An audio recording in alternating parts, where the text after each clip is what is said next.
梁宽反正是疯了，其他人可谁也没闲着。王烈又发现了新问题。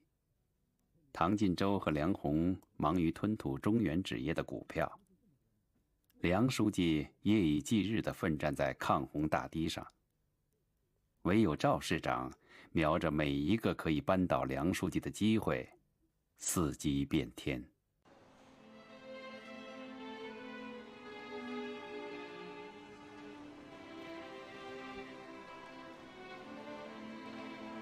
哎，我爸在花旗银行给我们开了个账户，走之前我们把钱存进去，旅行的时候就不用带现金了。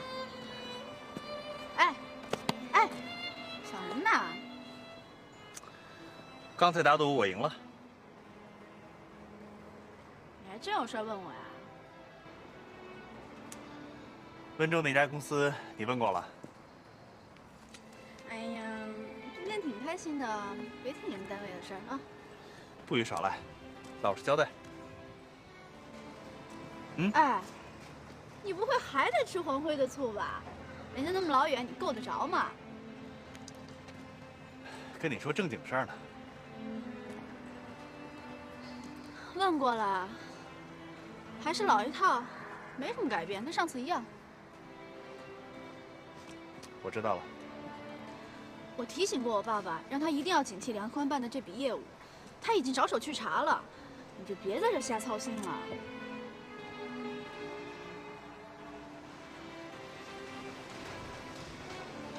到了，我就不上去了。那你路上小心点儿。我走了。哎，你就这么走啦？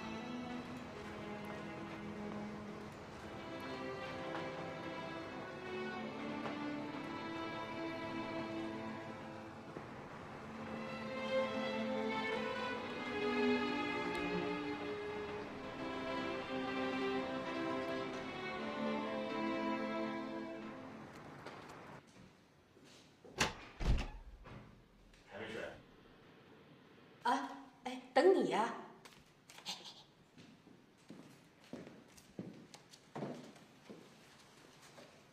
小丽，我今天下班的时候听到唐总和梁红说中原纸业的股票，我们公司是不是要坐庄啊？二姨，他们也许随便议论议论，你别到处乱说。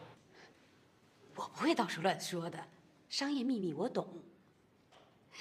不过他们说呀，只有跟庄才能赚钱。你就告诉我就行，让我也跟着你们赚点钱嘛。你听他们在说些什么？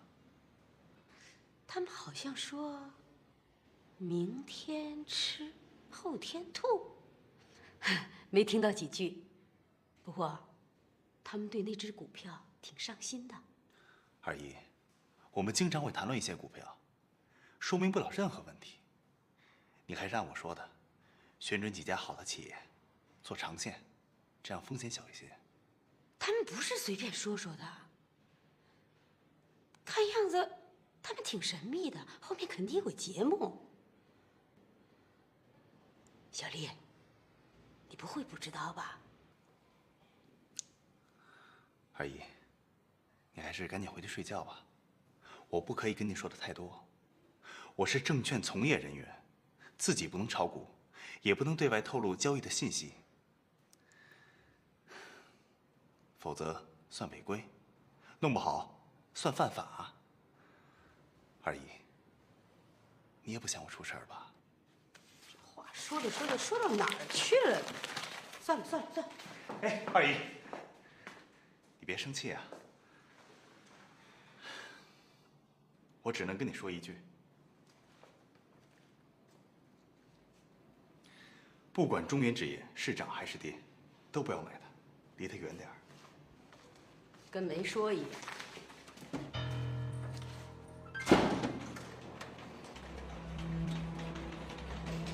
哎呀，这鬼熊猫怎么又跌了？多少？昨天还11块5毛呢，今天一开盘就跌了1毛。哎，你看，陆家嘴也跌了。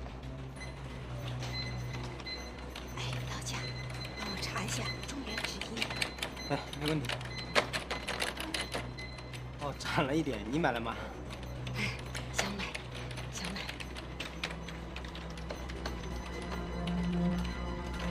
你说这四川长虹到底怎么回事？搞不清楚啊，这一个劲的往下栽了。现在被他深深的这股市现在弄得这个方正科技好像有点想放量。没有，又下降了。我去一下啊。好好。王烈真是这么跟你说的？那还有假？他就是不让我买。哎，你看这股票现在在涨啊。大妹子啊，嗯，王烈不让你碰啊，说明啊，他们100%在做庄。你想啊，如果你跟庄进去了，他们什么时候撤，王烈又不敢告诉你，不就把你给搁里头了？我估计啊，他们可能是在做短线庄家。那你说，咱买还是不买啊？买呀，怎么不买？短线庄家少则也要做个把月的时间呢。前一段啊，唐总到处放风，说他们要收购中原纸业，你怎么忘了？对，那是在演习，这回呀，才是动真格的呢。咱们跟着半个月，稳赚。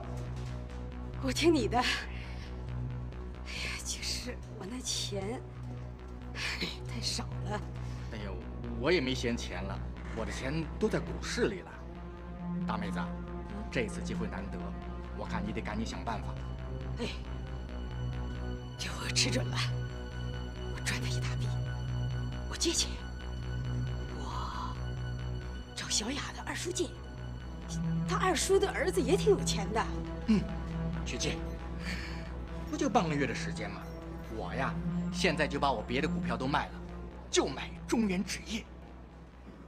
这下我吃准了，我赚他一大笔。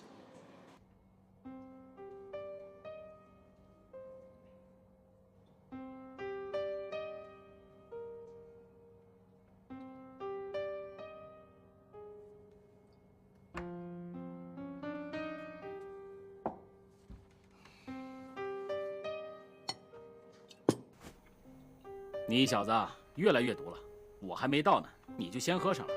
你怎么才来啊？干我们这行的哪能像你呀，到点上班？哎，缺一个人呢。顾一朵的，冷静冷静。王烈啊，你可是有前科的人，你和那个……好了，不说了。你呀，可别再犯老毛病了。行了，喝酒。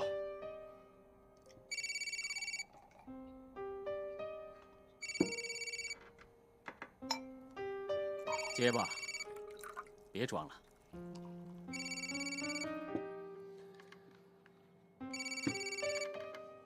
在哪儿呢？啊，在外面吃饭呢，和裴军在一起。不是说好了来我家吃吗？临时有事儿。跟严培军能有什么事儿啊？不行，你叫他一起过来吗？肯定是不方便了，他就在对面，要不你跟他说两句？要不你也来吧。不用了，你们吃吧。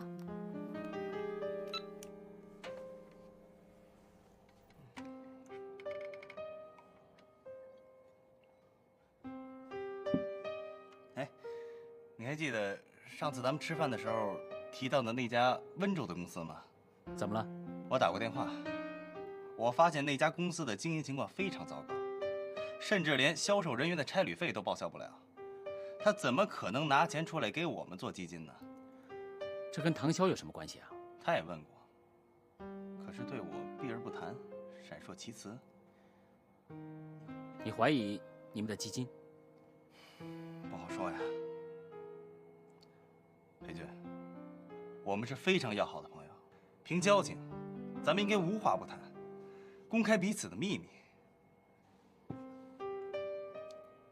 可是现在，我就有些事情不能告诉你，因为你是警察，而且是针对我们经济领域的专业警察。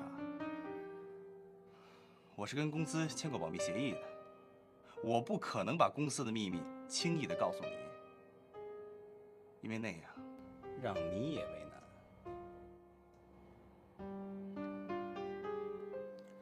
来，干一杯。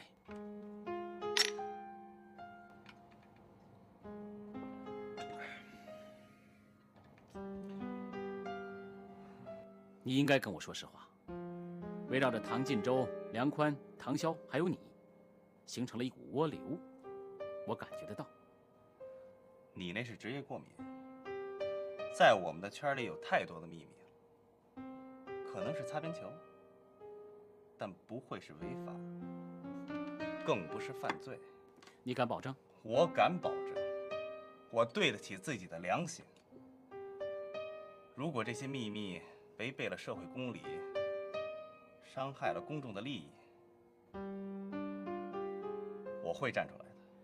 如果他牵涉到唐潇，或者是唐潇的父亲呢？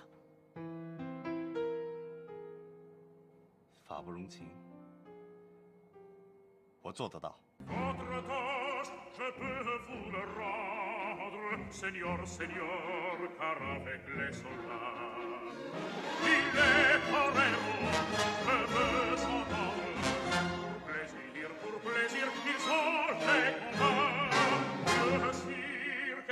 Ces jours de fête, le cirque est plein du beau temps. Les spectateurs perdent la tête, les spectateurs s'interpellent à grand fracas. Apostrophe, brisez ta page, poussez jusque à la fureur, car c'est la fête du courage.C'est la fête des gens de cœur. Allons, regarde, allons, allons. 我吵着你了？没有，挺好听的。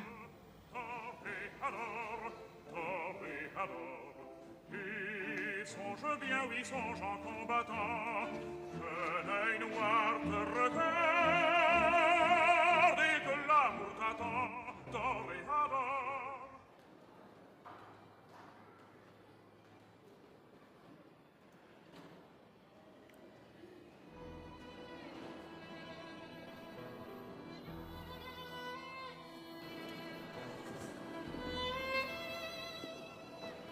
我昨晚我没有睡好，所以一大早跑来找你。有些话我想亲口跟你说，不会耽误你太长时间。我知道你上班要打卡。我们去对面的咖啡屋，但安静。不用了，就几句话。我知道你对我爸爸在美华公司的问题上一直心存芥蒂，你从来就没有想通过。你用怀疑的目光望着他。审视他的一言一行，有的时候这种目光也落在了我的身上。尽管我觉得很不公平，可是我愿意接受这一切。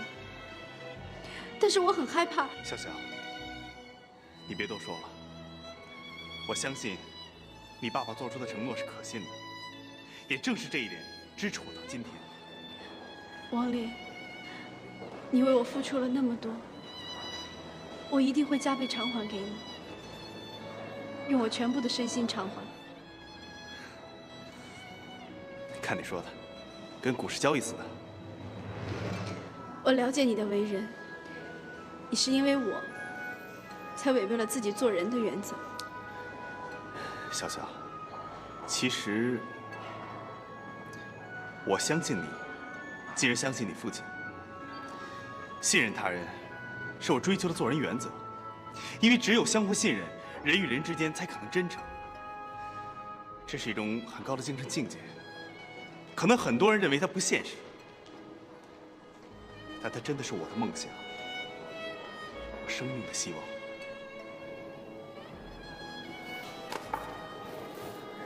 王烈，我想好了，如果我爸爸违背了他的诺言。那就是背叛了你，背叛了你，就等于背叛了我。我一定会站在你这一边。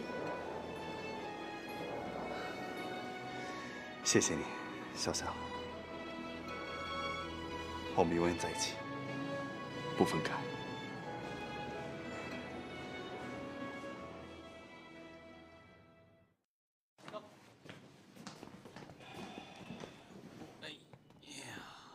简直是车轮大战！雷军，来，白处让我给你的，看一下。什么东西啊？就看一下。一封举报信，有一个窝点啊，聚众赌博。这种事儿也是我们管的吗？发派出所不就完了吗？嗨，现在全是查盗版，警力不足，白处啊，让我们办。好。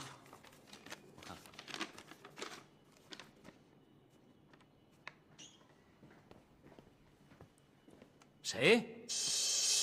王子娇？刘行长吗？我是方略公司的王烈啊。王烈，好久没给我打电话了，听说你要结婚了。您的消息真灵通啊！是这样，我想询问一下我们那2亿6千万基金的到账情况，我有点担心。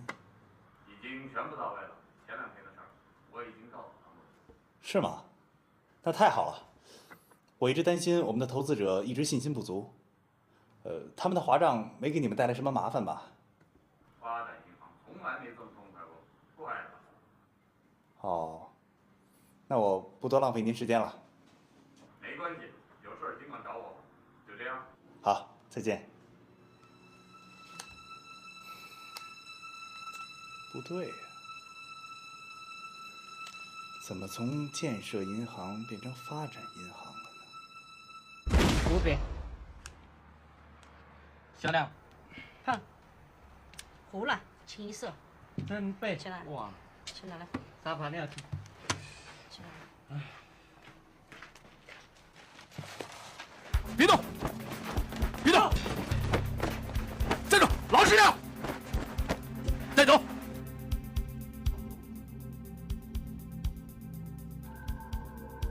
那些钱是我赢来的。什么时候赢的？在哪儿赢的？就刚才。满嘴跑火车！你以为我们什么都不知道？想蒙混过关？做伪证要负法律责任的。他们几个多招了。今天晚上为什么赌博？不为什么，老朋友好久没见了。所以见了，就故意把钱输给他们，变相行贿，还不老实？一个晚上输那么多钱，哪来的？自己的积蓄。扯淡！你月多少钱工资啊？加上奖金，3年够你晚上输的吗？老实说，你要想扛着也行，我们哥几个奉陪。王经理，你是个聪明人，我们市局审讯就没有什么清的案子。你想好了，现在说，你可以早点休息。等你熬不住了再说。你累，我们也麻烦。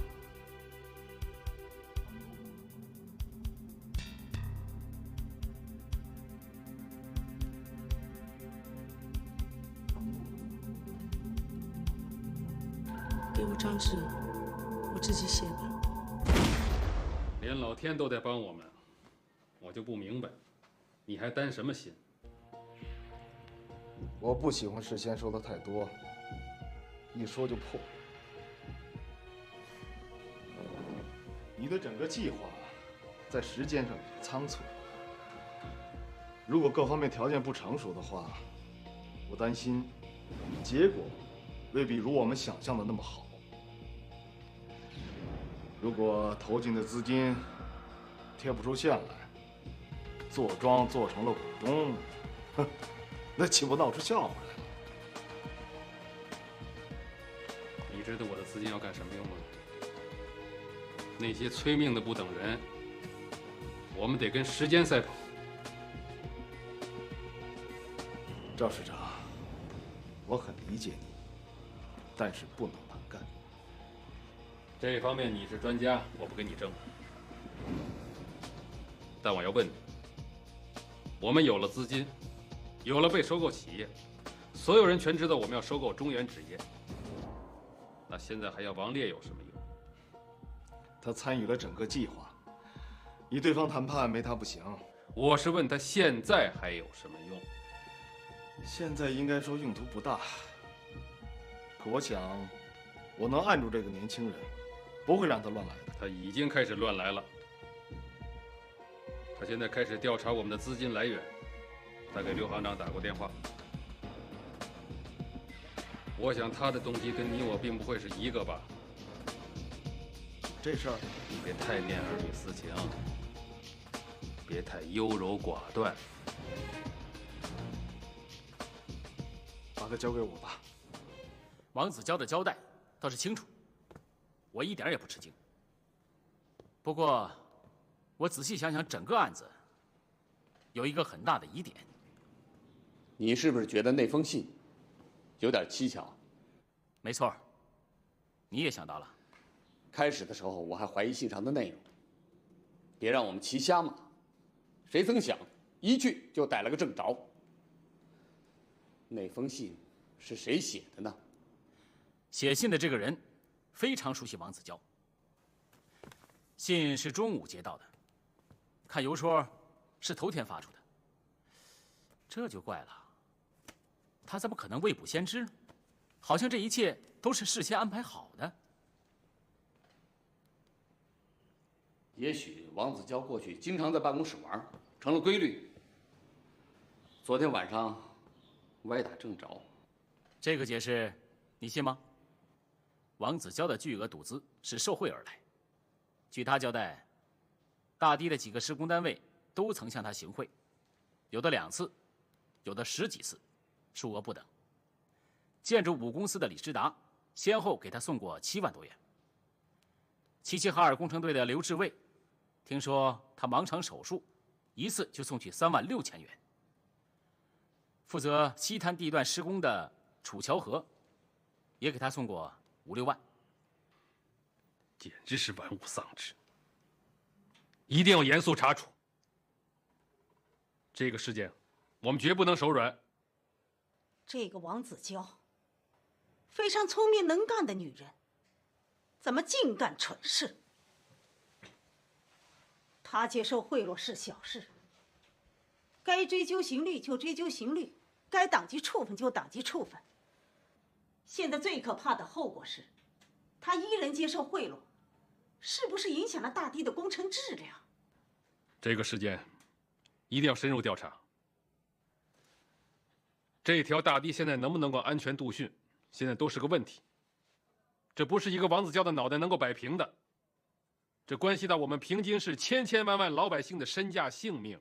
我看，市里紧急组建一个大堤建设及防洪指挥部，一方面加紧检查大堤的工程质量，另一方面采取紧急措施，防患于未然。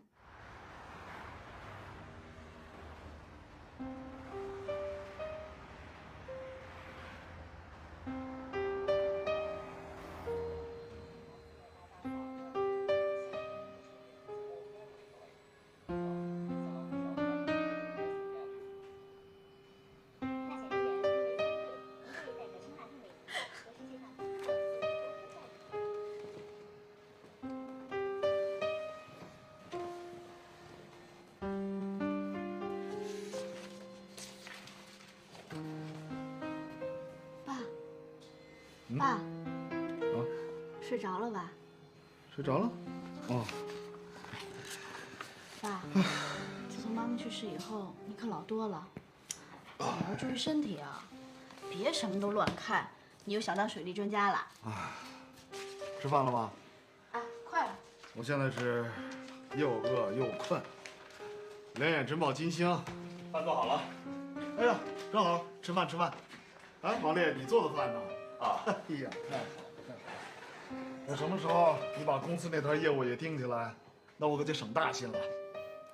我应该多为您做一点。哎，我眼下就有一件重要的事情需要你帮忙。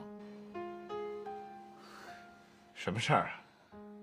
别让这个不省心的女人闹我。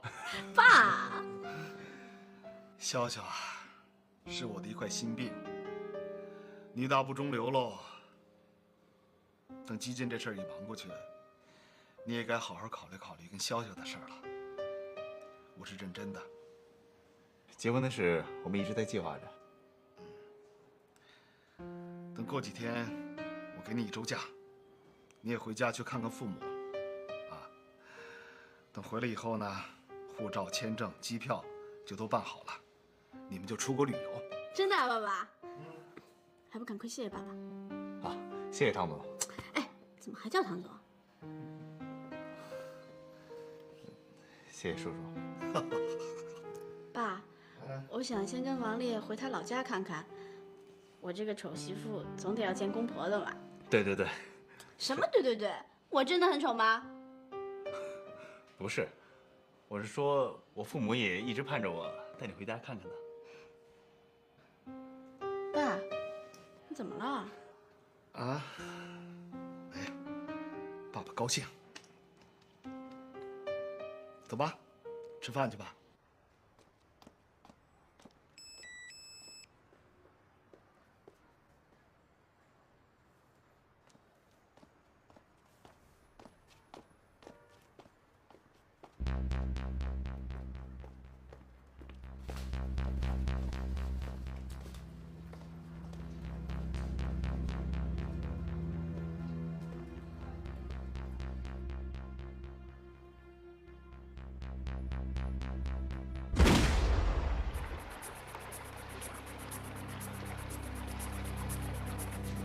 怎么这么多人跟在后面？我不是说突击检查不需要事先通知吗？这是我让办公室通知新闻单位的。越是在这种时候，越要发挥新闻媒体的作用，给全市的人民鼓鼓劲儿嘛。这是怎么回事？堤坝上为什么会出现裂缝？显然里面的流沙已经被掏空了。郭主任，你说吧。我也不清楚，怎么会这样？这种大坝能防洪吗？为什么不用水泥？施工单位搞什么鬼？马上通知市委市政府有关领导，还有工程负责同志。30分钟以后，就在这里召开紧急会议。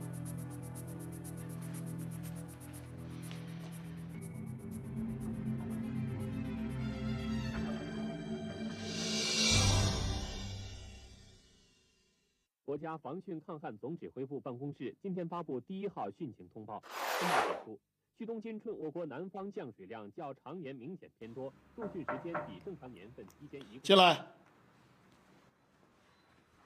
你有事吗？王烈，把我们手中中原纸业的股票全部抛掉。全部吗？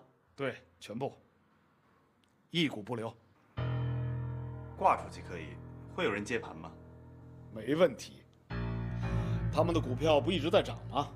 现在持币代购的人多的是，让他们接手，我们撤了。好吧。事情已经很清楚了。由于王子娇接受贿赂，在施工过程中偷工减料，致使目前的武陵江堤坝出现了重大的安全隐患。我们在东滩一线查到了豆腐渣工程，那不是堤坝，简直就是苏塘。这种豆腐渣工程的危害是显而易见的，能够抵挡住前几次小洪峰就已经是个奇迹了。王子娇负责的那段堤坝根本就不能坚持到下一次洪峰的到来，所以现在我们要做好2手准备：一是要紧急疏散东滩下游地区的群众；2是要全线加固堤防，严防死守，力争把洪水挡在大堤的外面。梁书记，您的意思？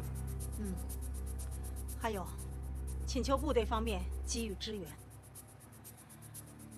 今年的抗洪形势非常严峻，虽然目前还没有出现险情，但是像大坝这样的工程质量不难预料。我们要做最坏的打算。目前最紧要的任务就是全面检查大堤，动员全市人民采取非常措施。孙指挥，你马上按照梁书记的意思下去布置。记住，我们现在是跟洪水比时间，要发扬我党我军连续作战不畏艰苦的优良传统。我们应该坚信，这场抗洪斗争的胜利，最后必将是属于我们。好了，大家分头行动吧。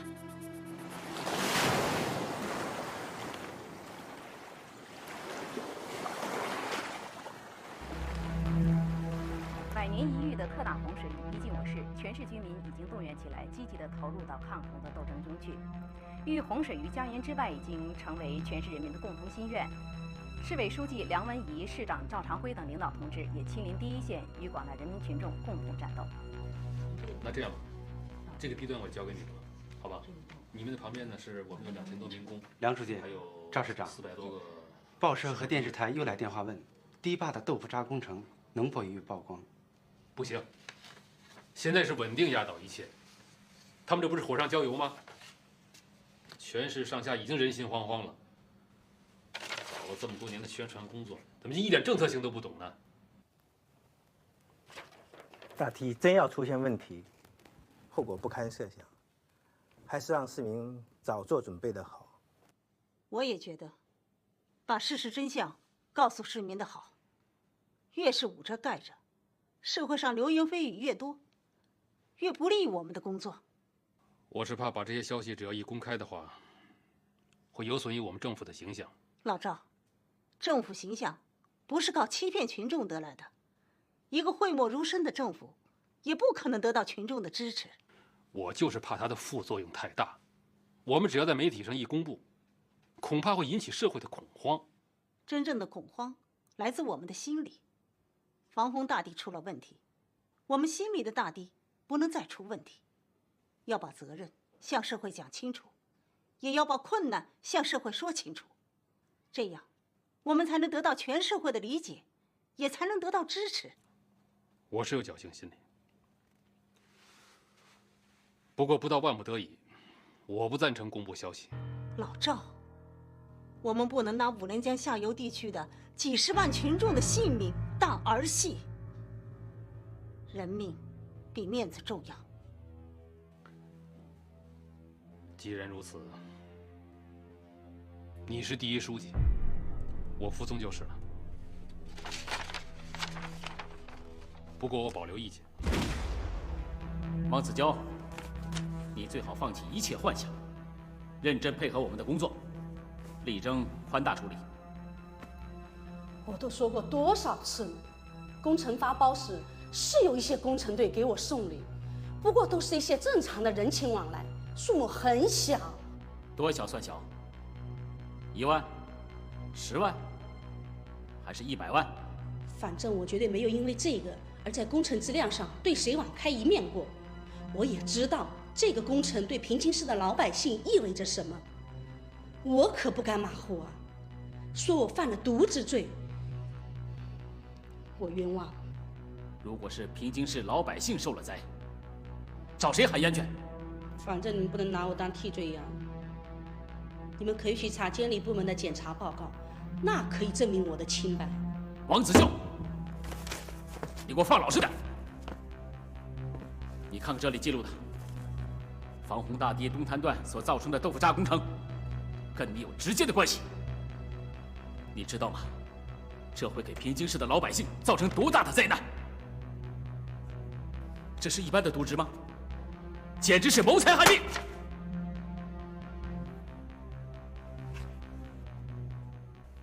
对于防洪大堤东滩段出现的豆腐渣工程，我们已经责令有关部门进行严肃查处，绝不手软，给广大受灾的人民一个交代。但是，希望东滩段下游的居民马上行动起来，配合防洪指挥部做好转移疏散的工作，包括下游地区的企事业单位、医院、学校、看守所都要严阵以待，做好撤离准备。有关部门应该迅速地查清防洪大堤发生险情的原因。各级领导应该迅速的组织力量，坚守大堤，同时立即将下游地区的居民马上进行撤离。咱们这儿就在东滩的下游，在跟洪水的斗争中，可不是吗？一定要发挥我党，咱们得做好准备呀！艰苦奋斗的优良传统。在这场艰苦的战斗中，我相信我们一定会。梁文仪，你是老了，跟不上形势喽。跟我斗，他以为发表了电视讲话就能抢风头。什么抢风头？他这是本着对人民负责的态度。你身上就缺少这种东西。当然了，这也是他的致命弱点。一辈子干革命，还是没找到精髓。都新时期了，以他这个年纪，还是缺乏斗争经验。我很同情他。我看了会议纪要，您一直拦着不让他去电视台，他可真执着。这叫欲擒故纵。我以后学着点。哦，我还欠火候，还得跟您多学。您的秘书不能丢脸。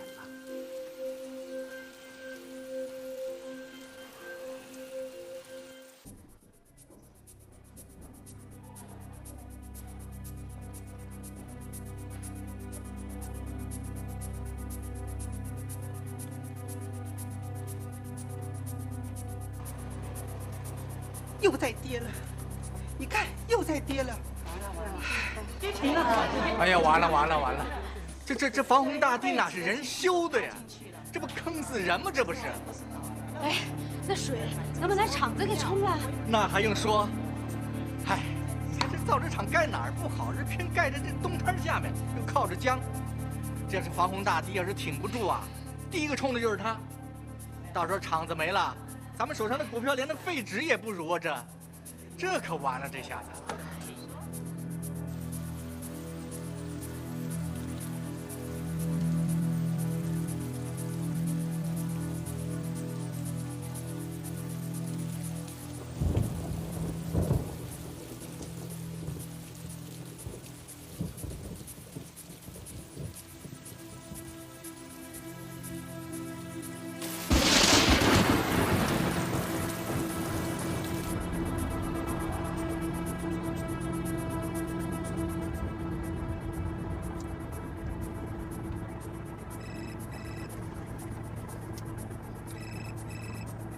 喂，是房信总。梁书记刚回家。什么？哦，知道了。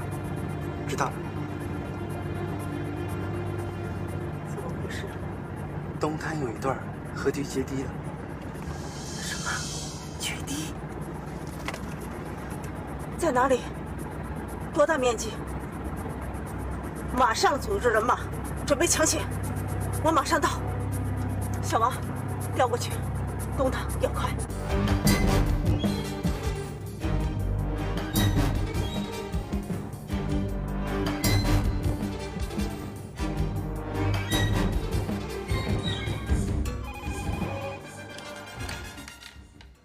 喂，你好。梁小姐吗？我是梁红。哦，梁小姐，你好，我是殷国红啊。啊，殷总啊，你好，你好。怎么样？最近这个抗洪抢险任务很忙吧？我仔细想了，中原纸业的股票可以出让。那就要看殷总的报价有没有诚意了。我们愿意以低于目前市价10%的价格转让。哎，殷总啊，您这不是转让，您这是转嫁危机嘛。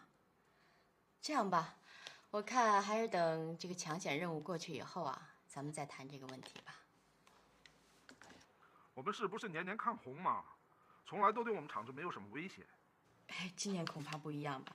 你看东滩那边已经决堤，你们现在的股票市价很难预测呀。你说现在咱们谈这个股权转让的问题，很难让我相信您的合作诚意。当然了，如果您要是愿意低市价的50%转让给我们的话呢，我们还是可以考虑的。你们这不是打劫吗？殷总，这已经是我们的最底线了。那么好吧，我们再考虑吧。好，殷总，那我们保持联络啊，谢谢，再见。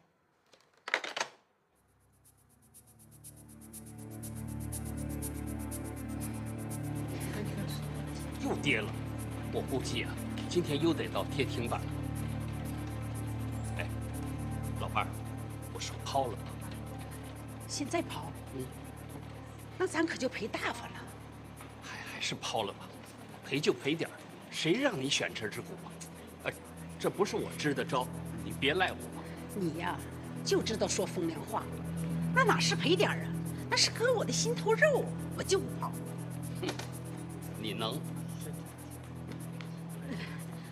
先生，这怎么办呀？你这可都是借的钱呢。哎呀，我就不相信，这洪水它就没治吗？那98年的洪水大不大？江主席一声令下，那不就没事了？对，共产党还能看着咱们这帮股民赔得去跳楼？嗨，跟你这号人就没道理好讲。甭讲，我呀就是信世的，信党，信人定胜天。天都快塌下来了。我也真是，怎么鬼迷了心窍了，选了这么个？哎，几万块钱都打了水漂了。哎呦，这是第2个跌停板了。哎呀，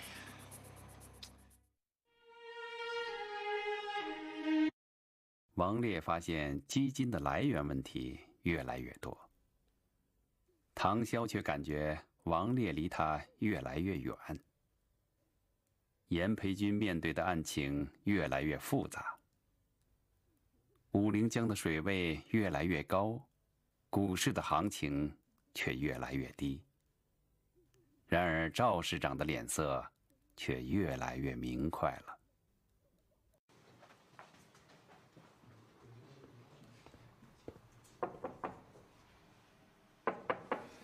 哟，严大探长大驾光临啊！别贫了，有事找你。这个人熟吗？不太熟，怎么了？他叫王子娇，因为在大堤工程中有受贿行为，被我们拘留了。王子娇受贿？难道现在武陵江大堤出现的质量问题都是他造成的？没错。这群王八蛋！哼，这个人不仅使咱们市受到了水灾的威胁，而且在全国范围内，使凡是购买中原纸业的人都跟着他倒了霉。这个害人精，真是坑人不浅。我有预感，好像王子娇受贿，危害没那么大。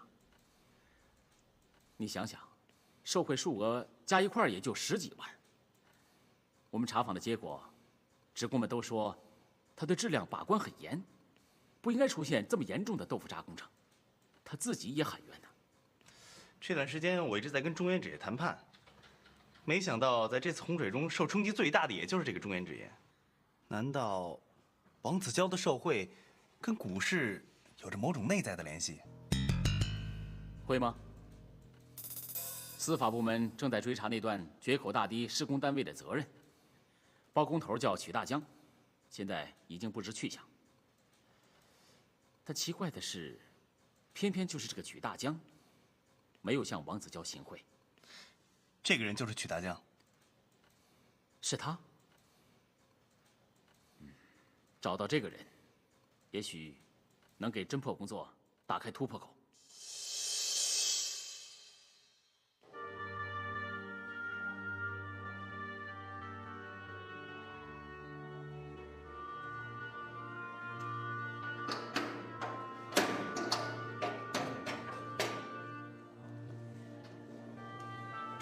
您就这儿，有上喊报告，不懂问07531，回答。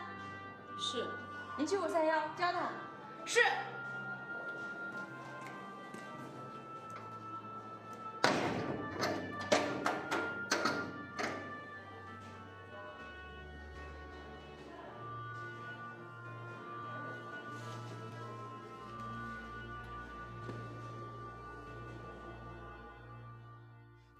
你就是个出溜族，朱德庸的出溜族，你看过吗？我懂了。哎呀，王丽，来，王丽啊，这次基金能及早的从中原纸业脱身，没造成什么损失，我们总算全身而退了，要给你记一大功。真是太险了，如果晚几个小时就全被套住了。现在外面还得跌，情况好不到哪儿去。估计今天中原纸业会出现第3个跌停板。真是成事在天呐！好了，公司的事儿先放一放。王丽啊，今天放你一下午假，你们俩去逛逛商场，准备点东西，回老家看看吧。啊？好吧。那我们走了。去吧。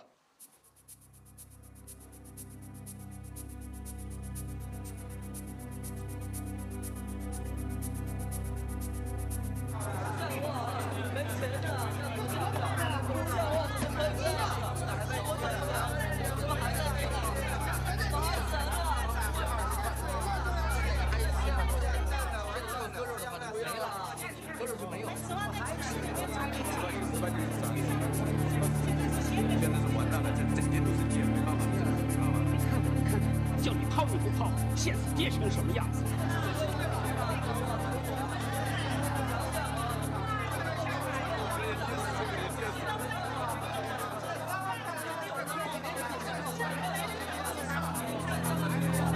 今天还告诉你，这些股票啊，我就真的不抛了。我没你上门当，这洪水啊，他能把我怎么着？我没你上门当，我说不过你。你看，都跌停了，你再卖你也卖不出去。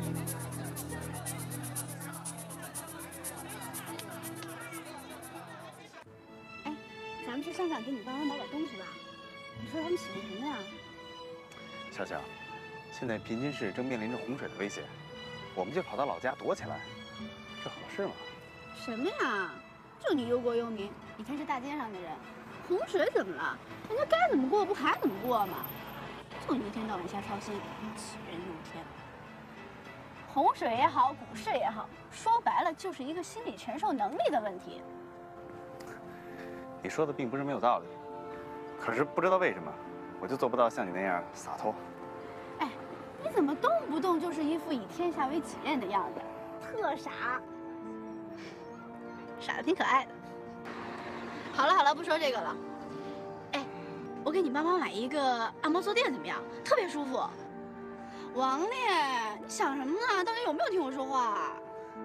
小小，我们的基金正打算收购中原纸业，可是在这个时候，他们却遇到洪水的威胁。哎呀，你真没劲。好吧，我们现在去商场。我不去了，你自己去吧，我要回家。哎。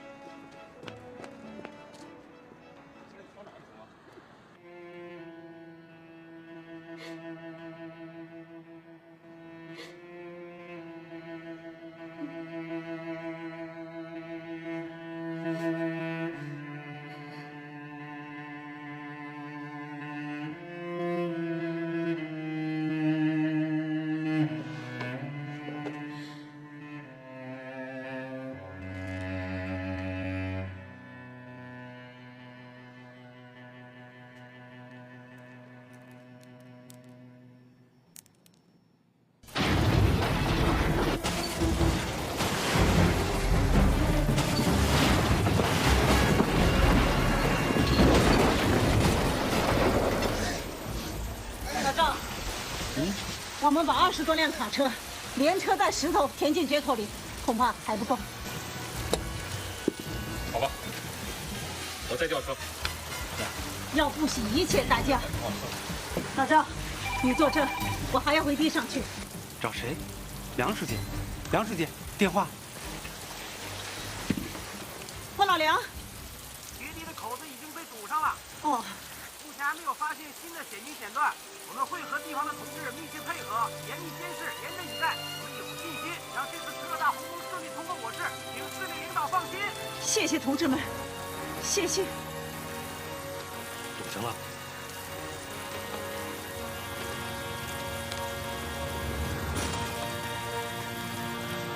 不要掉以轻心，红工正在通过。王爷，端菜啊！哇，好香啊！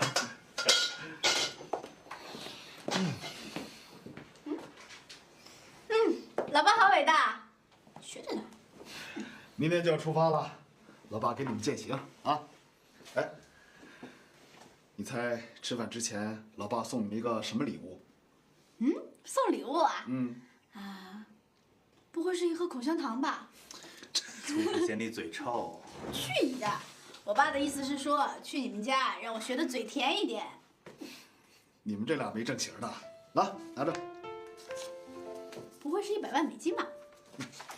这贪心的样子。机票都买了，我们还啊，王烈啊，来，你这次回家最好不要超过1个礼拜，快去快回。如果你父母没什么意见的话，就赶紧登记接了吧。过2天我要到欧洲去考察，正好跟你们旅行是一线。你们不会嫌弃我这个老头子碍事儿吧？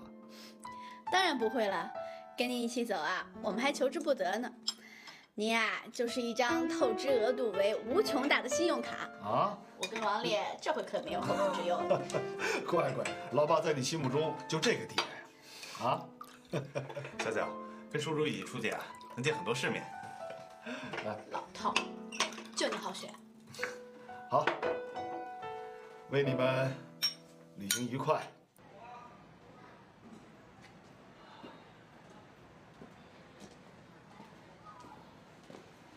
哟，王烈，你回来啦？啊，有你一封挂号信。哦，你们家没人，还是监狱来的呢。哦，谢谢您啊。哦，不客气。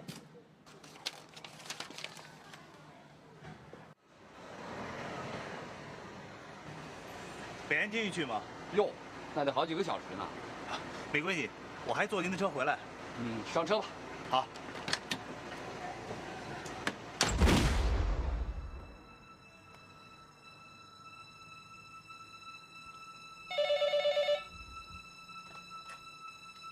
哎，已经开始10分钟了，中原纸业还在走低。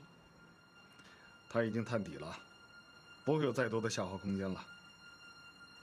梁红啊，你听好了，买进57000手，占总流通股的多少4.99%。没错，干吧。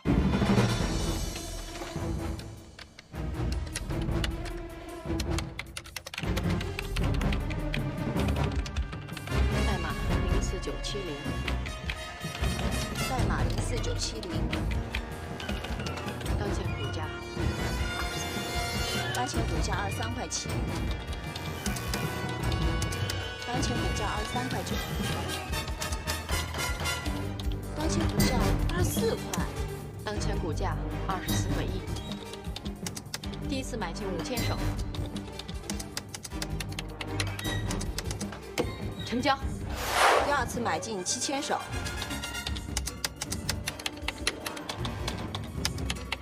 成交。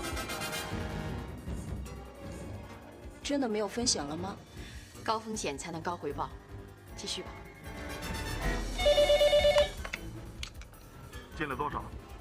已经进了12000手。继续吧。险情只发生在东滩地区一个不到10米长的地段，抗洪指挥部迅速做出了部署，及时排除。除此10米的豆腐渣工程之外，整个防洪大厅施工质量完全符合国家 A 级标准，具有抵抗5级以上洪荒能力，完全可以保证今年五级江安全。另一方呢，东滩10米豆腐渣工程的有关责任人，司法部门已经以危害社会公共安全罪立案，请注意收看。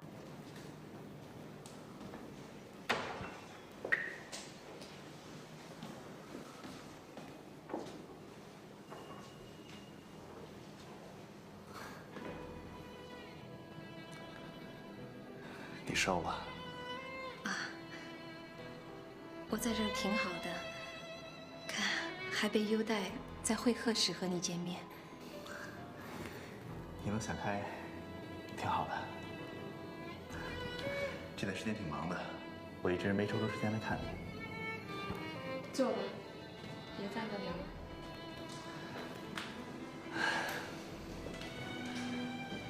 昨天晚上在路上，我给你买了一些日用品，一会儿值班的警察会交给你。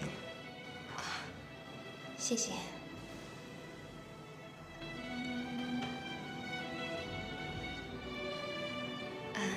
你跟唐潇怎么样了？今天下午的火车，他跟我一起回老家看看，见见我爸妈，回来就结婚吧。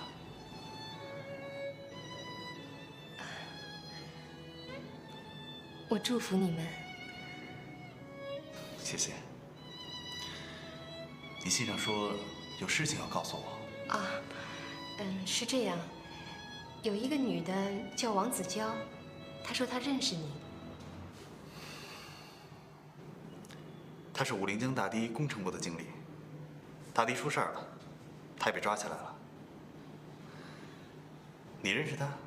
前几天，一些关押在东滩下游的犯人被临时转押到我们监狱，王子娇正好跟我在一个牢房。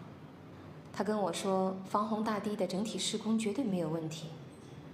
曲大江负责承包的那个堤段，总共有500米长，但现在只有10米出了问题。他觉得挺奇怪的。你在里边怎么什么都知道啊？监狱里可以看报纸，定时还可以看电视。是这样。王子娇还跟你说了些什么？他只是觉得自己被冤枉了，曲大江的这段工程一定另有原因，但他自己也说不好。我倒是觉得，我是从报纸上看到你们要兼并中原纸业，我一直都挺关注这个事儿的。是吗？所以我想这次洪水险情，会不会是中原纸业自己做的手脚？他们厂区离那个堤段非常近，如果想要人为破坏大堤的话，应该不会太难。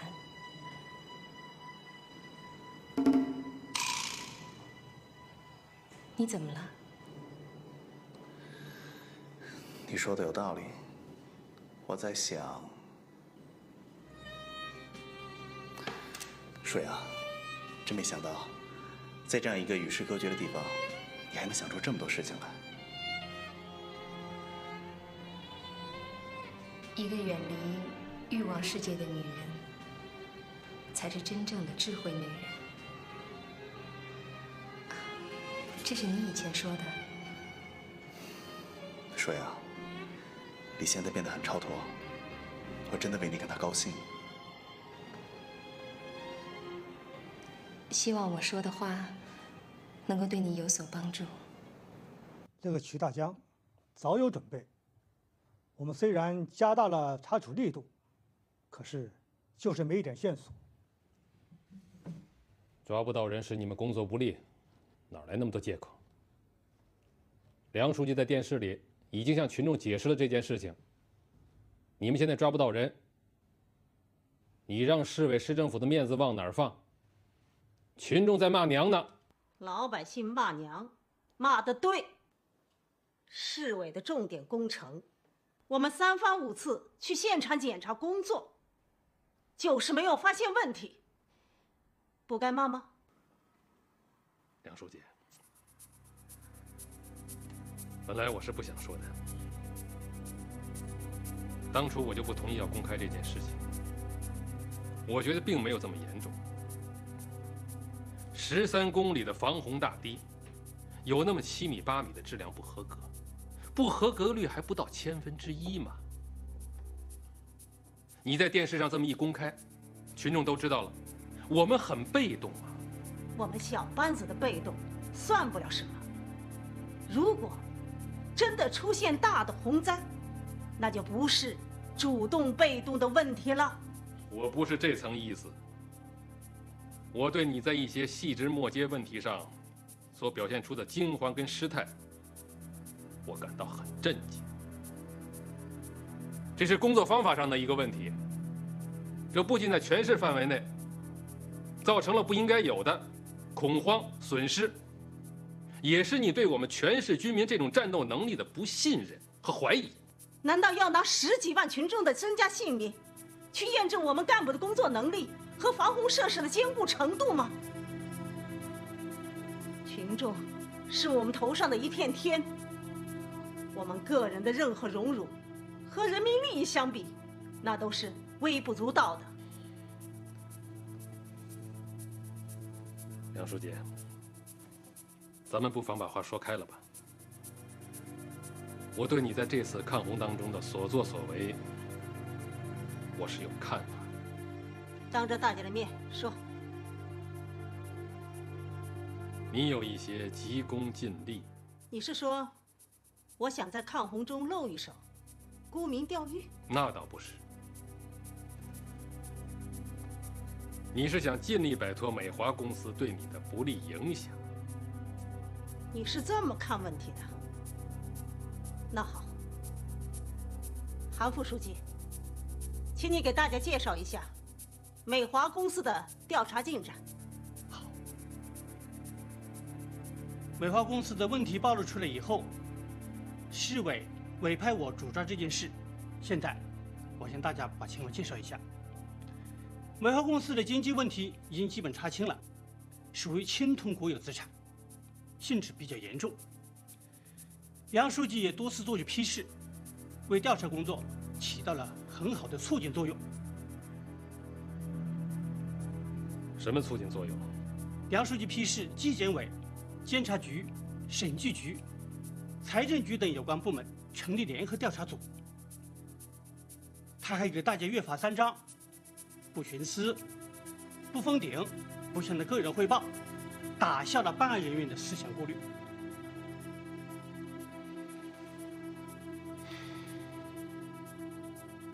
刚才赵市长跟我们讲了2个问题，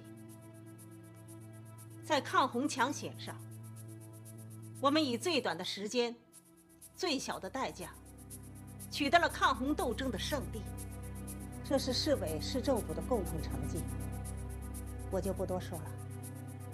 第二，今天我也是第一次听到美华公司的调查报告，我建议按照正常的组织程序予以解决，上报省委处理。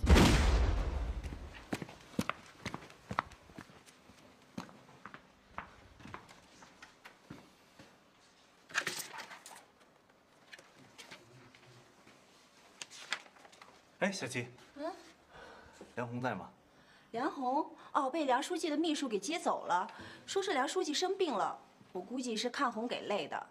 王烈，你不是回老家了吗？怎么还不走啊？哦，马上。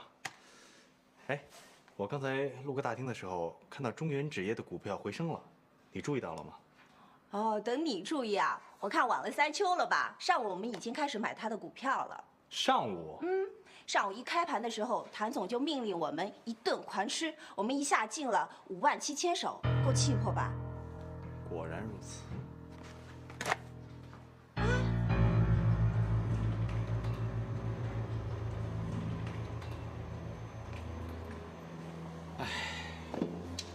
中国这股市，我是真看不懂。哎呀，我刚抛的它就涨了。你也抛了？是啊，我全抛了。哎呀，我前天才抛的。我前天跟他一起抛的。你看，哎呀，我如果要坚持2天，不就好了吗？就是啊。哎，你看看，你看看，我说的没错吧？你呀，讲起理论呐，一套一套的，可实际操起股票来呀，还不如我这业余股民呢。以后啊，你还敢说我盲目？好，你不盲目，你不盲目，我盲目。其实啊，炒股就一条，坚信党的领导，没错。好，你能。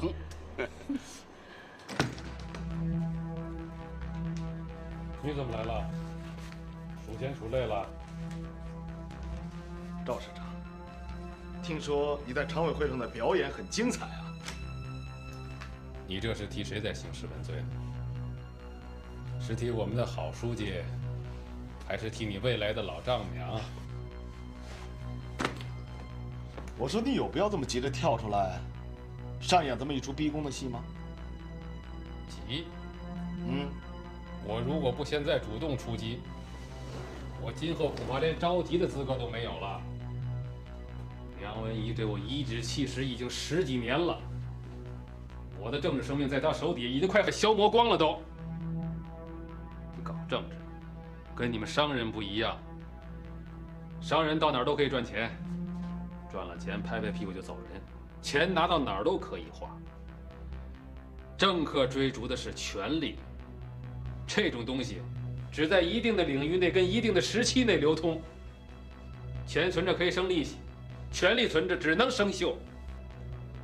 哼，我急，我再急也没你急呀。我？是啊。你别以为我不知道，你已经把你女儿跟你的护照全都做好了，钱不是已经存到了美国跟瑞士的银行里面吗？是不是还要带着你的小情人梁红一块儿走啊？如果真是那样的话，那梁文仪也只有干着急了。女大不中留嘛。可我能到哪儿去？我能去哪儿？我只能待在这个地方，我只能待在这儿，待在这个赋予我权利的地方，带着我所有的梦想，跟梁文仪斗。我只要一天不把他扳倒，我就心惊胆战。这就是官场。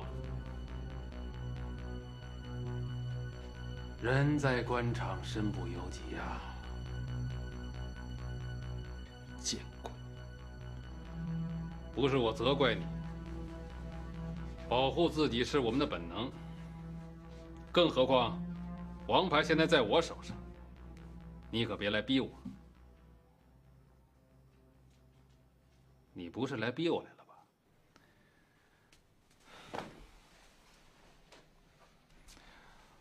我是来劝你，不要无事生非。我们的戏已经唱到一半了，好段子还在后面，你没必要把大家搞得鸡飞狗跳的。说得好，那我就等着听你的好段子。等你把这出戏唱完了，你就可以远走高飞了。至于我的事儿嘛，你就不用管那么多了。你别忘了，下面的戏还要我来唱。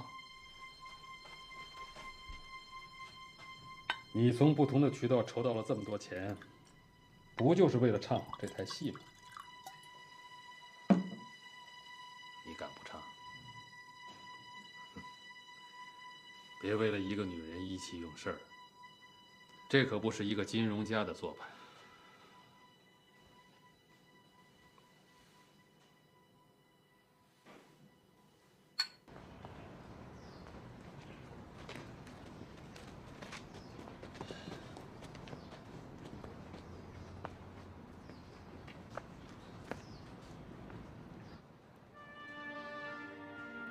我给你打了3个电话，你怎么就是不接呀？小小，我们不能回老家了，一切都变了，我不能一走了之啊！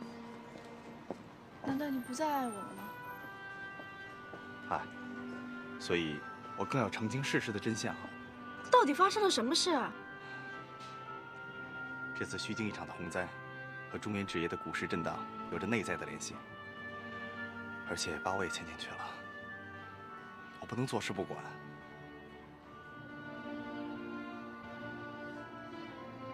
你是说，我爸爸与此事有关？你爸爸骗了我们，他做出的承诺并没有兑现。怎么没有兑现？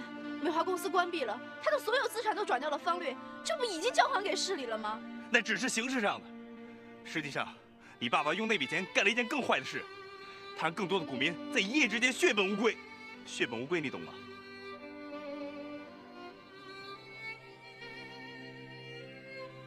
你用用什么来证明这次股市震荡是我爸爸操纵的？我会找到证据的，用不了多长时间。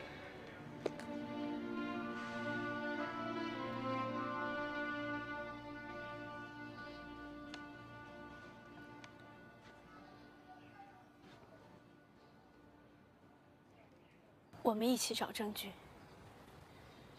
就像上次一样。小小，我的猜测绝不是凭空捏造，请你相信我。王烈，我绝对不会干扰你的判断。如果它真的是一个阴谋，即使我爸爸参与其中，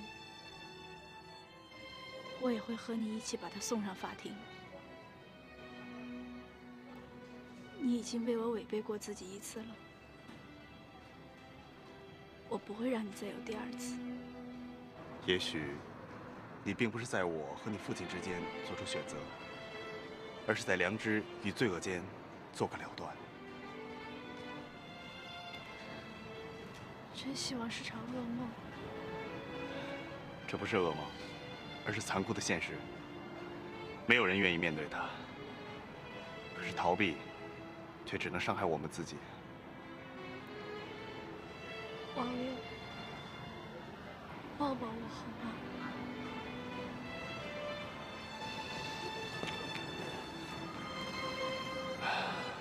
小小，你是一个好女孩，你太无辜了。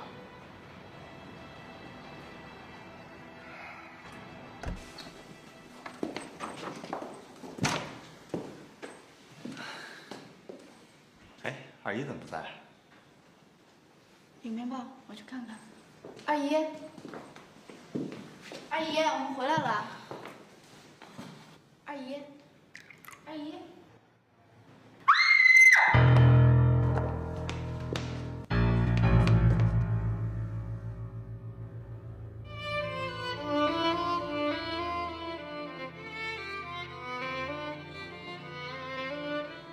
王烈，二姨吃了药怎么办？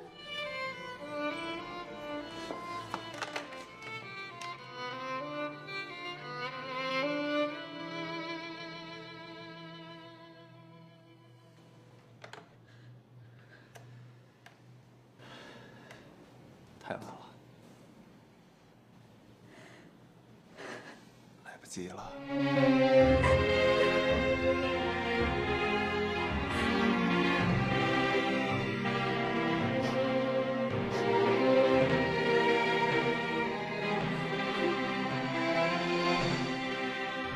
小雅，妈妈对不起你，我也是被逼到这一步的呀。几天的功夫，倾家荡产，5万多块钱呢，是你小烈哥给我的，还有借你二叔的。我真后悔，没听你小烈哥的话，乱打听消息。妈妈累了，妈妈走了，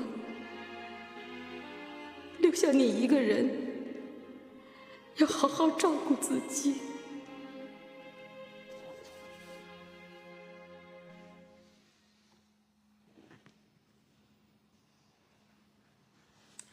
哥，你到底什么时候能好啊？妈妈今天都病了，她还让我送来换洗的衣服给你。如果妈妈看到你这样的话，该有多伤心，你知道吗？今天上午赵市长又拿美华的事情来要挟妈妈了。妈妈中午昏倒了。哥，你说我应该怎么办呢？我想帮助妈妈，我知道妈妈是清白的。赵市长就是想趁这件事情把妈妈扳倒。我应该怎么办？我要证明妈妈是清白的，只有唐金珠知道。可是，那唐金珠不就完了吗？痛苦了，我爱妈妈，我也爱唐金珠。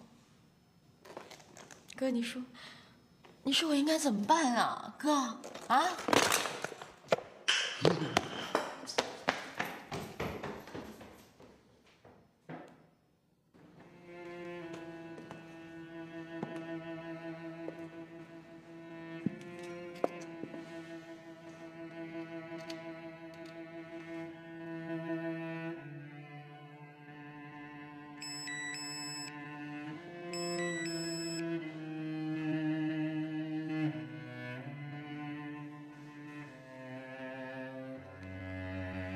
曲大江得到20万好处，他是证人。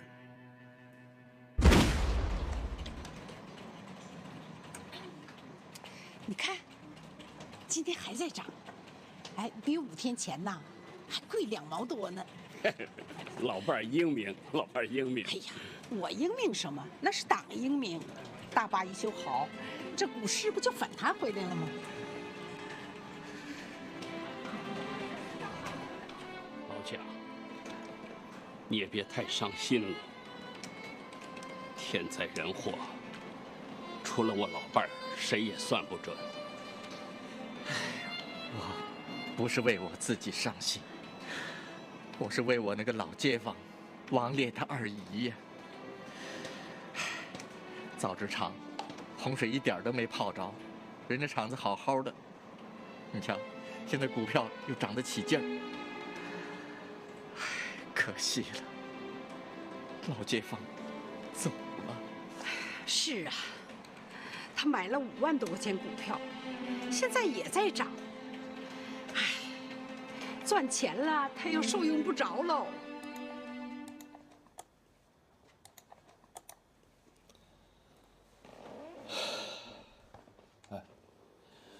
你真的把我们首领的57000手全都抛掉了？怎么，你开始怀疑自己？不是怀疑，这几天这一沉一浮啊，就跟做梦似的。是啊，是跟做梦似的。咱们这一买一抛，我们就获利3400万。这下赵市长应该满意了。金州，尽管我们做这些行为是出于无奈，但是我还是觉得有种伤天害理的感觉。好在都过去了。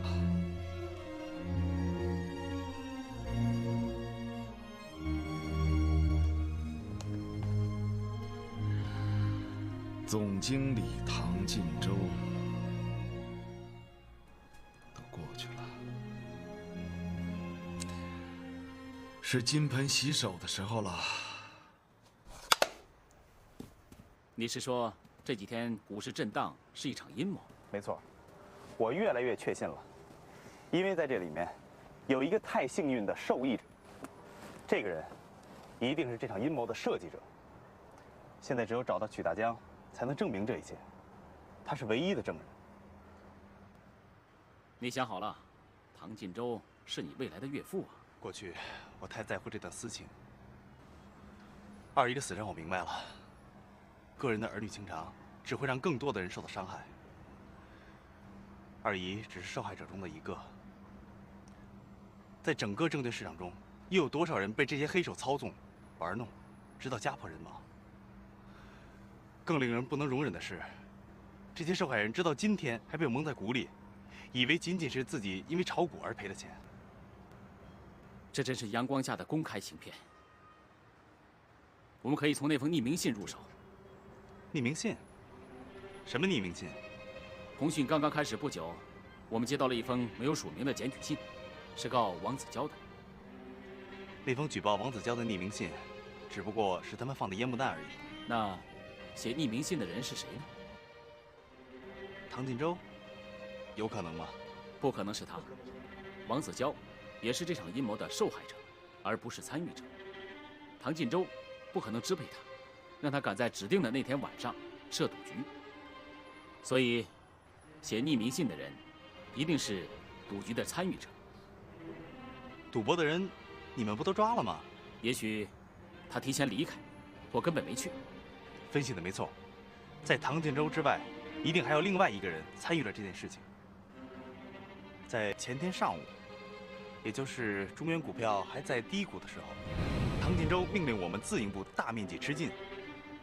就在我们手中持有几万股之后，也就是前天中午，电视台播放了房俊总的公告，中原纸业的股价才开始回升。也就是说，唐晋州赶在公告的前2小时就已经知道大地工程检测的结果了，肯定是有人给他通风报信，而且这个人来头也一定不小。是市里领导？没错，肯定是。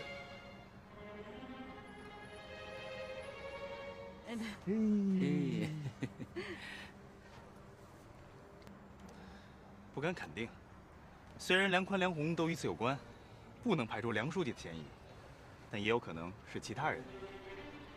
我们不妨把圈子画大，防汛总的领导梁书记、赵市长都有可能参与进去。赵市长，上次梁宽逃跑，就是有人走漏了风声。我们内部的可能性不大，只有林局长、大李和我们几个人接触那个案子。我们向赵市长汇报的时候，按照往常，或批或不批，当场就会定下来。而那次，他一定要到局里查看一下记录，拖延了1个上午。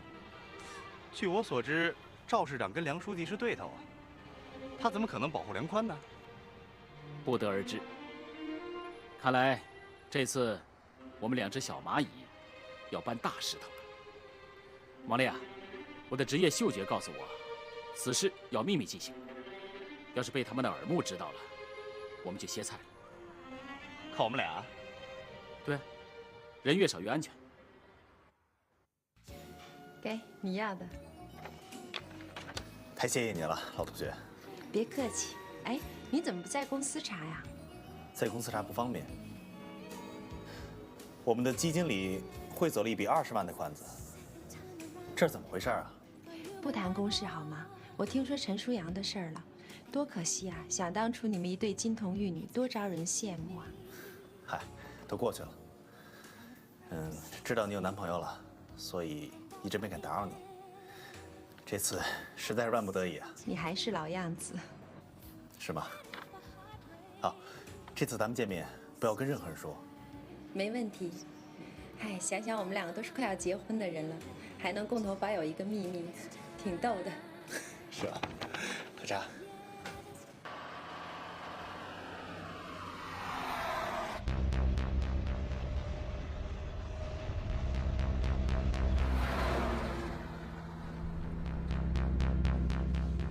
王烈失踪了，他不是回老家了吗？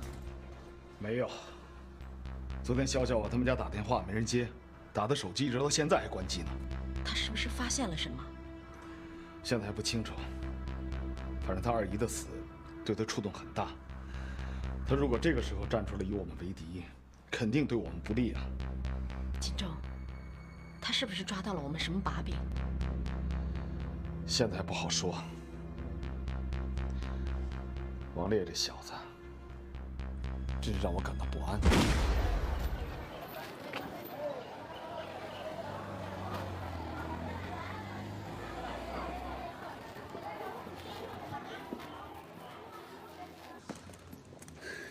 您好，我是平津市方略证券公司自营部的王烈。啊，您看一下我的证件。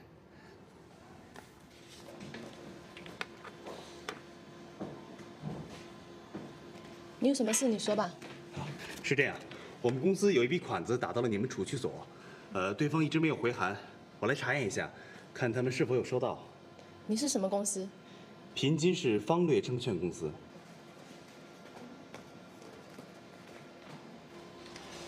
啊，就是这站那，接收人叫贺婷，已经提走了。贺婷？不对吗？啊，我们好像不是汇给这个人，这个名字没有听说过。这边有他的身份证号码，还有住址，你看一下。啊。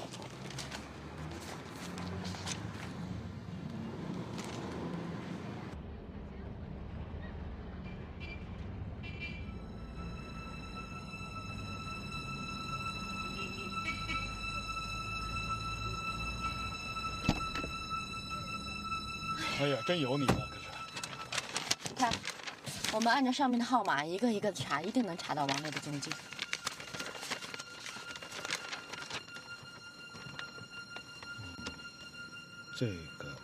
这个都是办公室的电话。哎，这怎么是唐潇的？哦，对。哎，发现什么了？我的电话号码。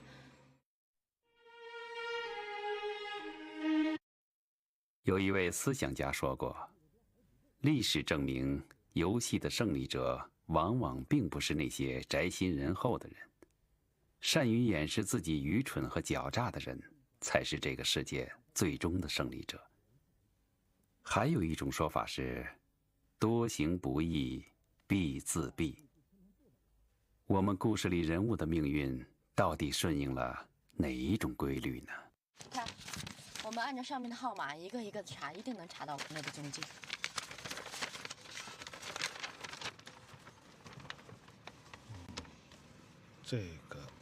这个都是办公室的电话。哎，这怎么是唐潇的？哦，对。哎，发现什么了？我的电话号码？你的？发的短信息？怎么可能呢？我的手机丢掉了，但是我不知道丢到哪儿了。那就是说，捡你手机的人认识王烈？不可能，这也太巧了。我想起来了。我想起来了，魏医生，我现在就是想知道我哥的病到底是什么程度。恐惧性精神分裂症。对，这个我早就知道。你担心我们在他治疗上不够尽心尽力吗？不是，我想可不可以，我到他的房间单独跟他待一会儿？这不允许。这个我知道，我就是想到他的病房去看看。良好，我知道梁宽是警方送来特殊病人，这并不影响我们的治疗。在我们的眼里，所有的病人都一样。梁宽可能特殊点，要格外照顾，因为我要感恩。我可不可以看一下你们的监控录像啊？好，我查查目录。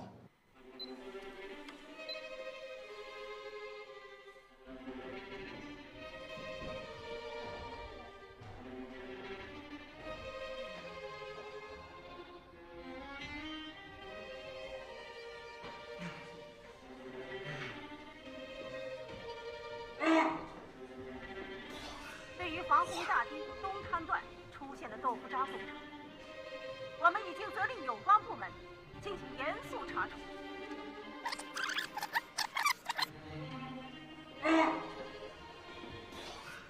对于防洪大堤东滩段出现的豆腐渣工程，我们已经责令有关部门绝不手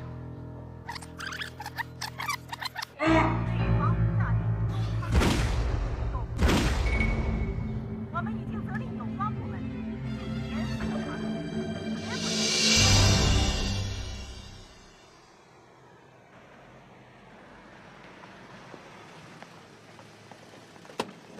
哎，回来，好。哎呀，赵市长，让你久等了。你好，老李，欢迎省委调查组到我们市来指导工作啊。哪里？梁书记。啊，梁书记，你好。哎，你好。上次开省委会分组讨论，咱们还在一起，还记得吧？记得。哎呀，不过看上去你比前一段时间可瘦多了。还可以。怎么样？是不是工作压力太大了？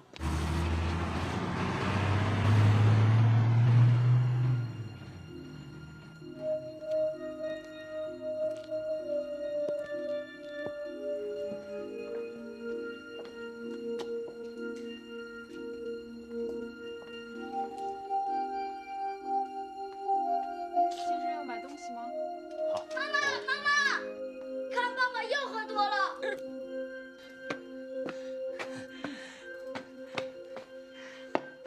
儿子，你又告我状了。曲大江，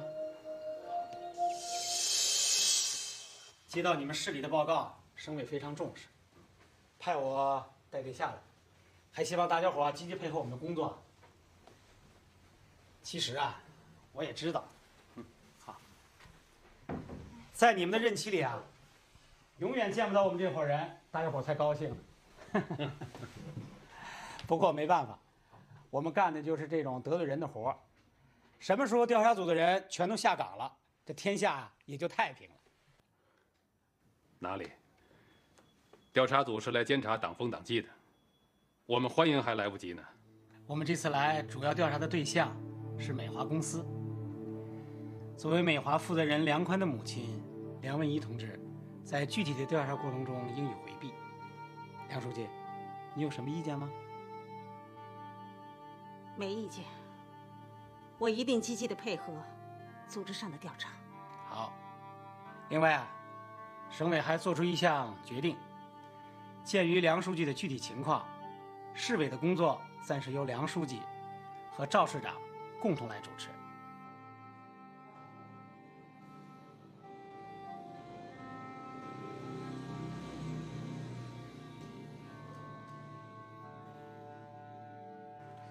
我说兄弟，我都跟你说了，这事儿他跟我没关系，你爱找谁找谁去。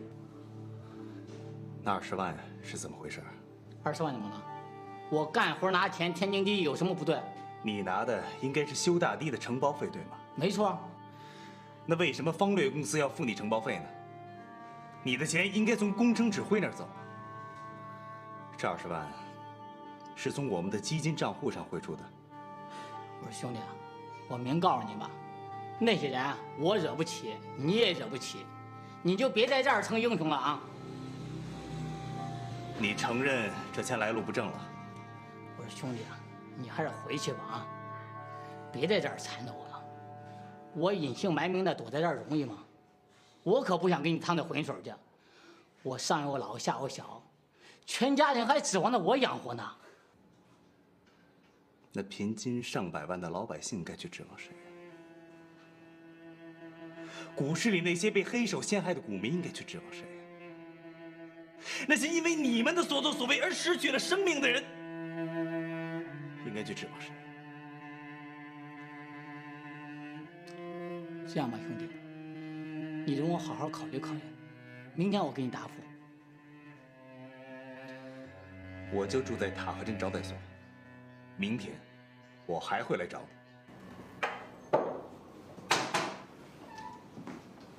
涛儿，这个月补助什么时候发啊？我老婆又……第二啊，争一脑门子官司。等你项目验收了，我再来问问。把门关上。我担心王烈会出事啊。他不是跟你商量好了吗？去找线索。怎么他去哪儿都不告诉你一声呢？我再试试。您好，您所拨打的电话已对方关机。算了，别着急了，咱们呀，还是等消息。你老婆又怎么了？今晚要是不上交补助的钱，我老婆说了，甭回家。美的你，还不回家了，出去玩牌去。等等，涛儿，乐了吧？你小子行啊，把笔记给对出来了。边上这份是赵市长去年的市局做报告的笔记，和那封匿名信的笔记完全相同。我核对过了，赵市长的报告都是他的秘书小翟临时赶写的。看来，这封匿名信是小翟写的。翟秘书，天哪！我们审王子娇的时候，把注意力都放在了行贿受贿问题上，忽略了打麻将涉赌。看来，当天约好的赌局一定有小翟，或者干脆赌局就是小翟设的。我知道了。说呀。小翟之所以揭发王子娇，他的真正目的，就是让我们顺藤摸瓜，挖出那10米的豆腐渣工程。小丁啊，你可是立了一大功啊！不过我要告诉你啊，补助今天还是不能发，要不我给你老婆打个电话。哎，打住！嗨，算我没问，我啊，还是回家跪搓板吧。哎，笑笑，快进来！你看见王烈了吗？我知道你找不着他了。他跟你说了，他是在躲着我。我也在找他，别着急啊。他到底是不是在躲着我呀？不是，肯定不是。那他去哪儿了？二姨不在了，我怕他心里承受不了。我想陪陪他，可他就是不让。他不会出事儿了吧？不会的，不会的，我给你倒杯水啊。哎，不用了。他可能去了什么地方，不方便打电话吧？一有消息，我会马上通知你。嗯，我送你回家吧。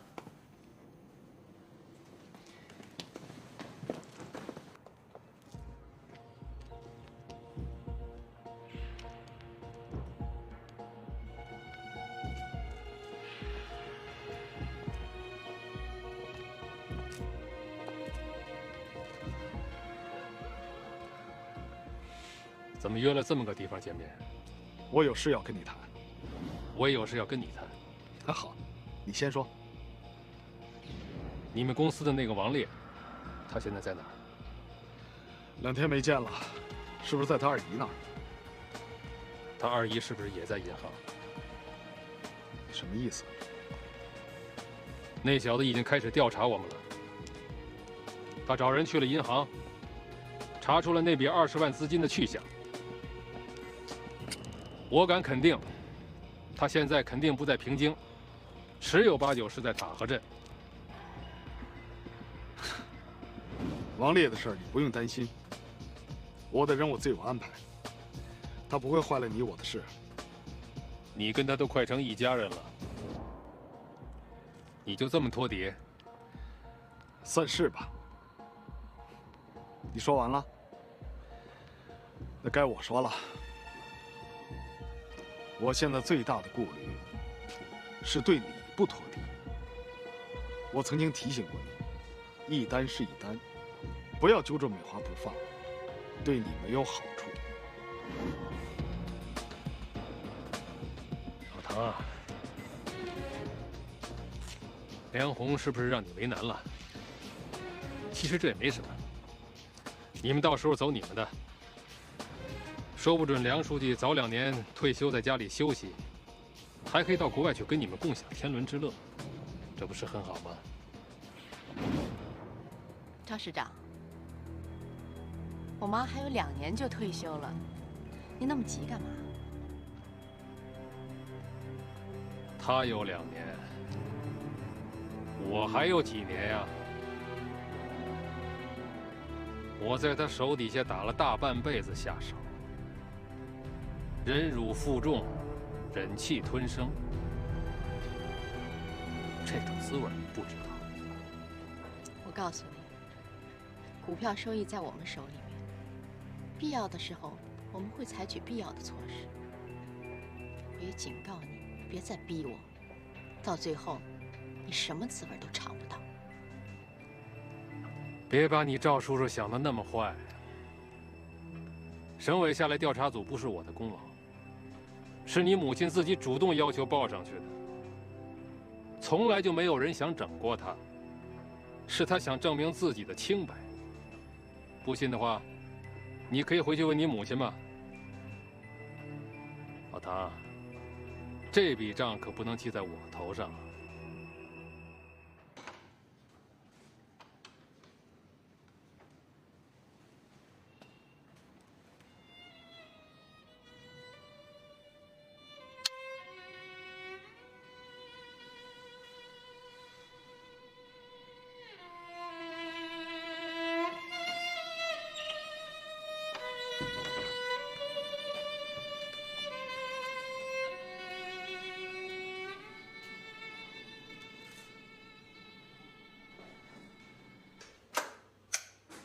进来吧。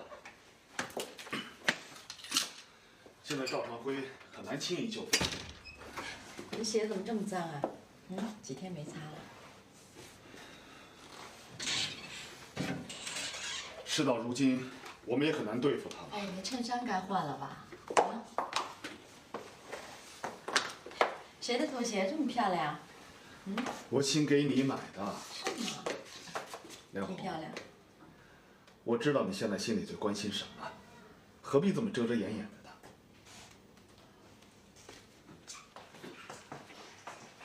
梁书记没有我们想的那么脆弱，我相信省委调查组一定会给他一个公正的结论。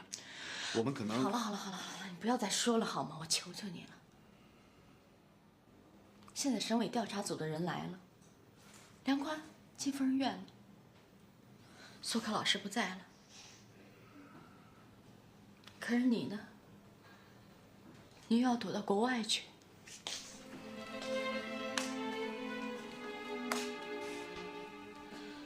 没有人出来替我妈妈说一句公道话，谁能为她证明她是清白的？在调查组人面前，就算是她有1000张嘴，她也解释不清楚。为了别人，她要背一辈子的黑锅。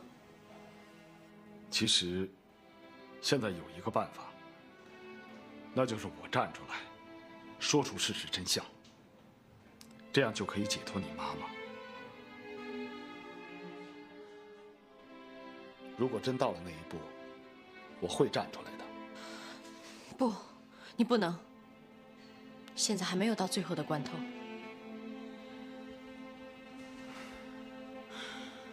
如果我们尽快离境，梁书记的事情也许会有转机。我们可以采取这样的策略，比如说，掏出美华公司的实底，这样真正的当事人都可以不再承担法律责任。梁书记呢，也可以免于遭受调查。事情很快会一清二楚。至于我们，自然有赵市长出面保护，这场风波马上就会过去。我真的希望这件事情赶快查出真相，还我妈一个清白。哎，潇潇呢？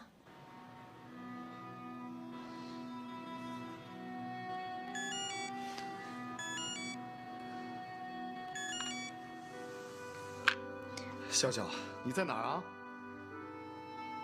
我在王烈家。在王烈家？他在家吗？不在，我在等他。哦，他去哪儿了？不知道。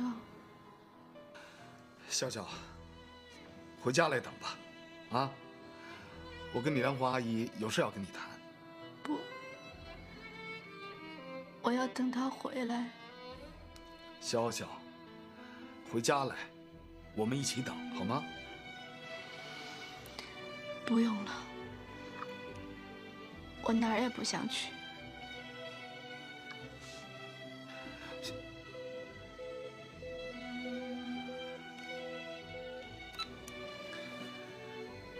他不肯回来。潇潇对王烈真的是很痴情。是啊，我就是怕那小子辜负了潇潇一片心呐。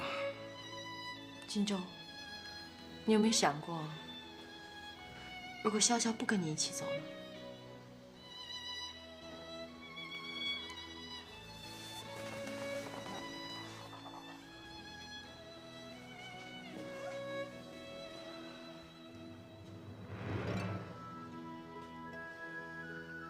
他不跟我走。潇潇很爱王烈，这看得出来的。那你呢？你跟我走吗？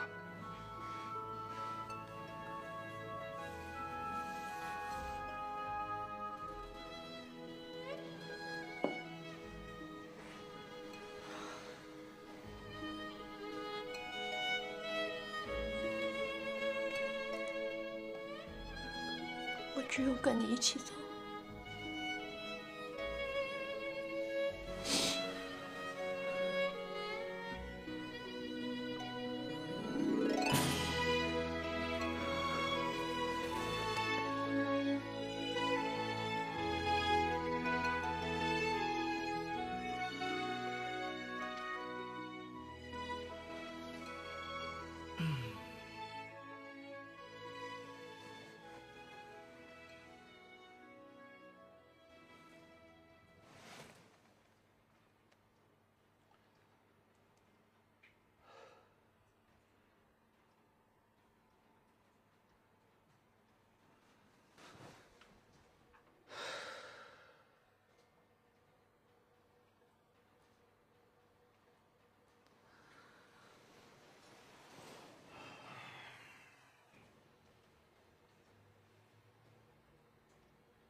哦，我刚到塔河镇，还没找到他。好的。喂，我是严培军。王烈，你在哪儿呢？都快把我急疯了。我在塔河镇，我找到了曲大江。真的？太好了。他承认了？昨天他还在犹豫，今天一早我又去磨他，他终于承认了。是赵市长的秘书小翟许诺给他20万，让他在大堤的施工中故意留下一段10米的不合格工程。他也不知道后果，反正给钱他就干了。王烈，我马上派人就去，你可千万别让他跑了。放心吧，我等着你。我住在塔河镇招待所109号房。大兄弟，不好了，出事了！我男人跟别人打起来了。他跟谁打起来了？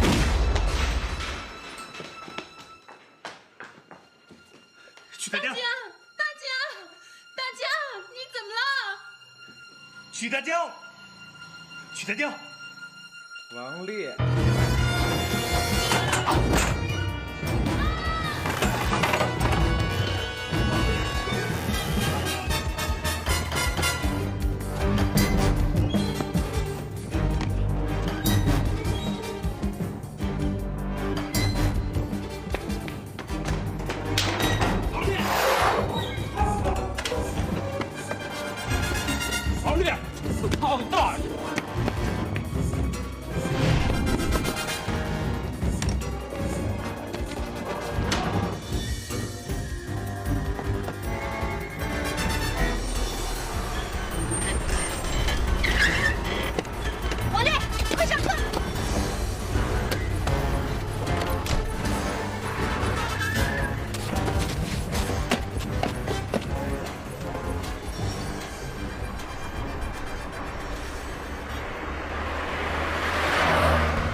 知道什么人要杀你吗？不知道，不会是跟你一伙的吧？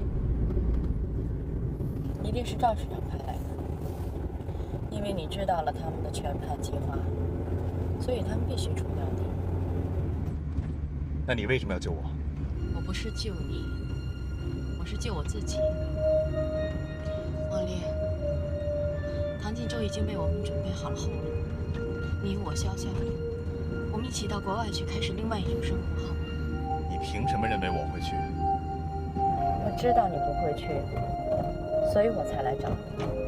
我真的不相信，你为了一些不相干的股民会牺牲同潇潇之间的感情。的确，基金计划是一场骗局，但是那是拯救唐晋州的唯一的办法。现在计划非常顺利，非常成功，没有任何人知道，只有你，王烈。要想人不知，除非己莫为。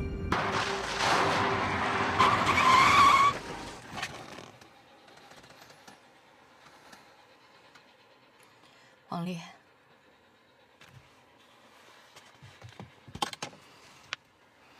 潇潇在等你。我们已经为你准备好了机票和瑞士银行里的存款，一切都取决于你。只要你绝口不提，所有的人都太平无事。所有人是谁？有我二姨吗？有那些被愚弄的股民吗？所有的人就仅仅是你们几个。你以为我们做了什么？一个普通的商业操作？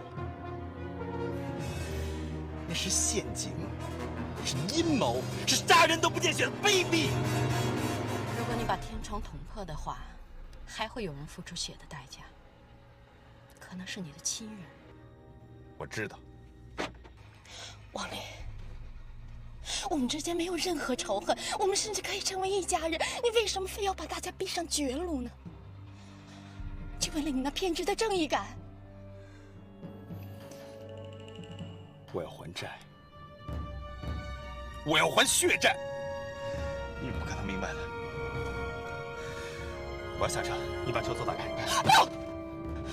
我告诉你，你不能走，你不能走！你要是走，我哥还有唐锦州，我们所有的人都完了。你不能走，你不能走！让我下车！别逼我！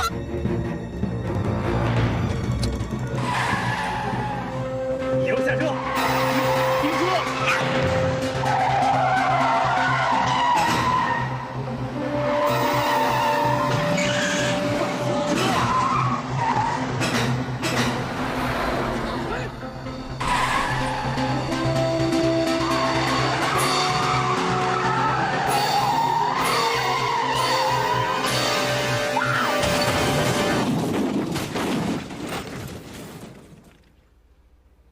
锦州，我去找王烈了，他一定在那个山区的小镇里。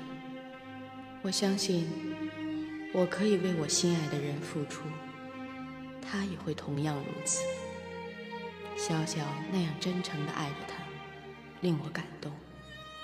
我不希望抛下他走，小小也一样。等我的好消息，我会用自己的真诚感动他。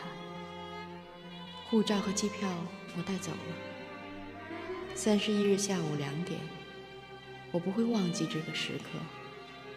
如果时间来不及，我们在机场会合，不见不散。爱你的，红。笑笑，知道爸爸为什么给你看这封信吗？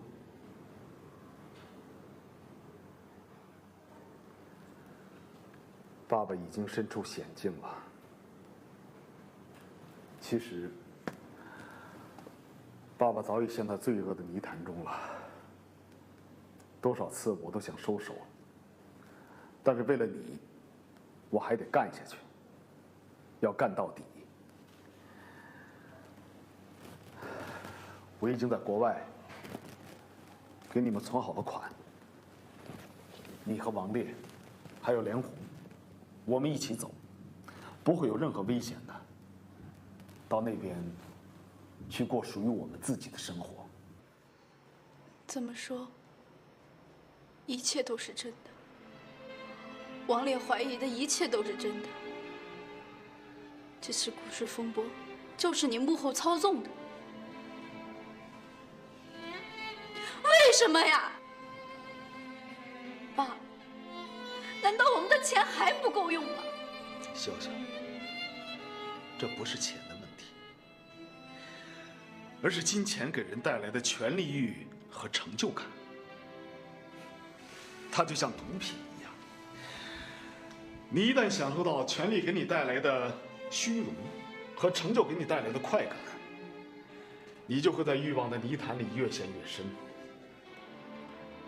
这就能成为你所做一切的理由吗？是的，我无法忍受没有权利和成就的生活，由把玩别人的命运到自己无所事事，这种心理落差，我永远也不想去体验。可您现在不是已经体验了吗？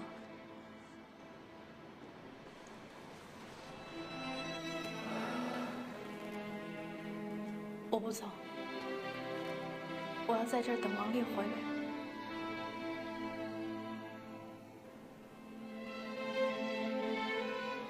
那好吧，也许你是对的。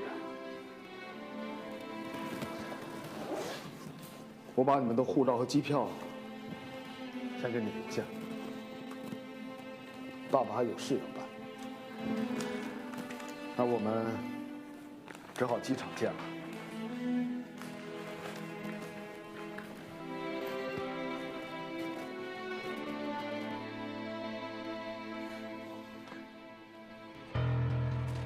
走吧，快点！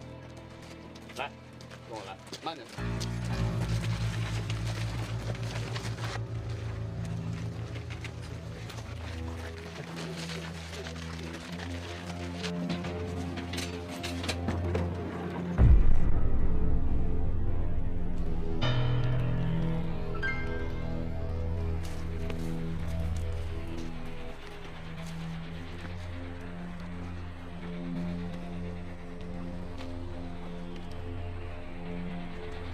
6400万，这简直是个天文数字嘛！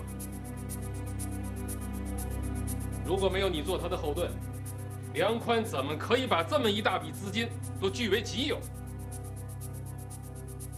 是啊，我们现在虽然还没有找到关于你的批条以及电话录音等等有力的证据，但是这并不能够说明你没有在背后支持过你的儿子。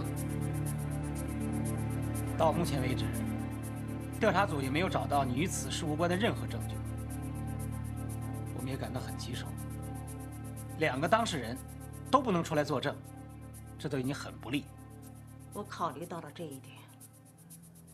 为了配合组织上的调查，我给你们请来了一位证人，不单是证明我的无辜，更重要的是，他揭开了我市证券行业中鲜为人知的内幕。这里也涉及到我市的主要领导。有这样的证人？好啊，他就在门外，随时可以叫他进来。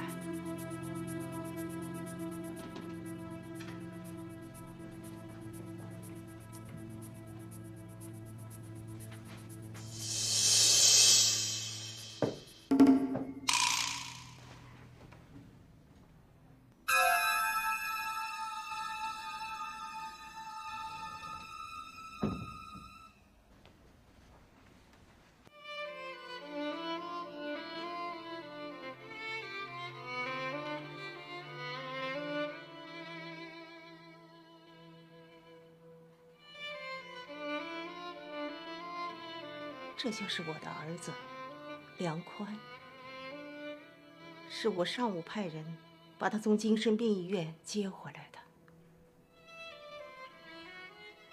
我在家里发现了一盘录像带，记录着梁宽在看电视时的真实表情，所以我怀疑他是装疯。我找来他的主治医生魏大夫询问了情况。果然如此。当年落实知识分子政策的时候，在我所主管的地区，我曾经把魏大夫调回到了市医院。他为了报恩，故意替梁宽做了假的司法鉴定，以逃避刑事责任。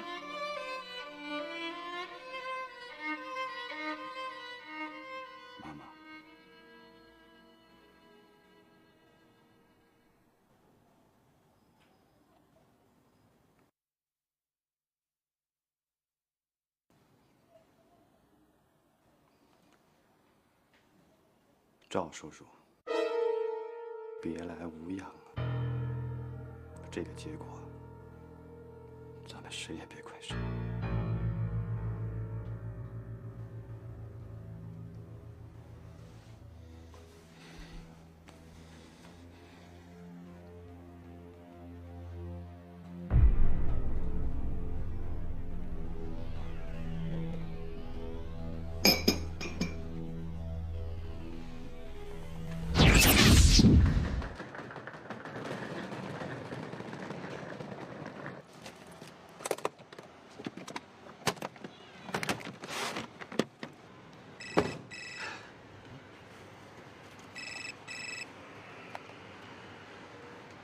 小蒋，王丽和梁红出事儿了，王丽现在正在医院抢救，梁红当场死亡。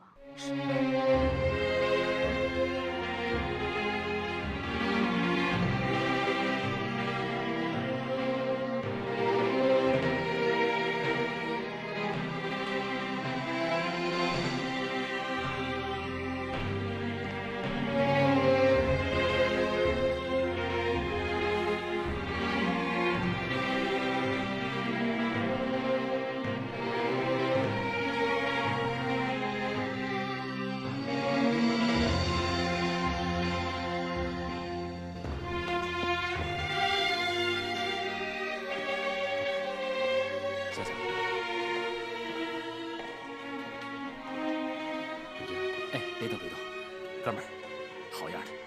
我还是必须要告诉你，那件事。你们聊吧。小蒋。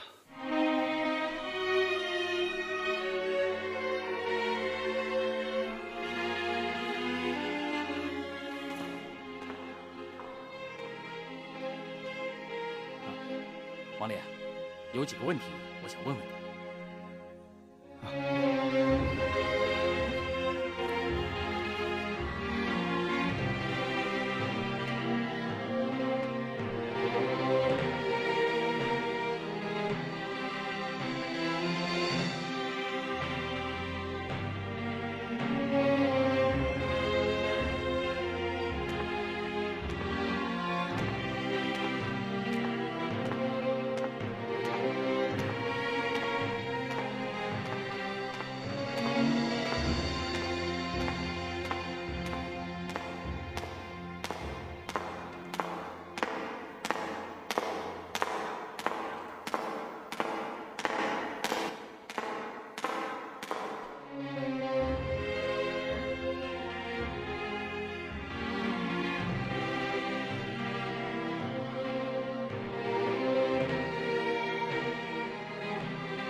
接连发生的这一切，如同惊雷，炸醒了沉浸在雾里梦境的唐晋州。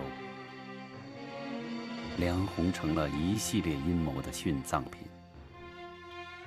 两个深爱他，同样也被他深爱的女人，都离他而去了。用生命表述的爱，换回了唐晋州迷失的灵魂。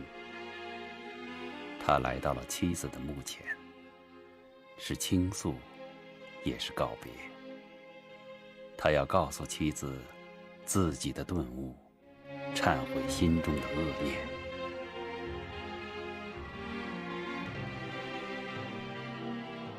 他明白，每个人都要为自己的行为负责，谁都不例外。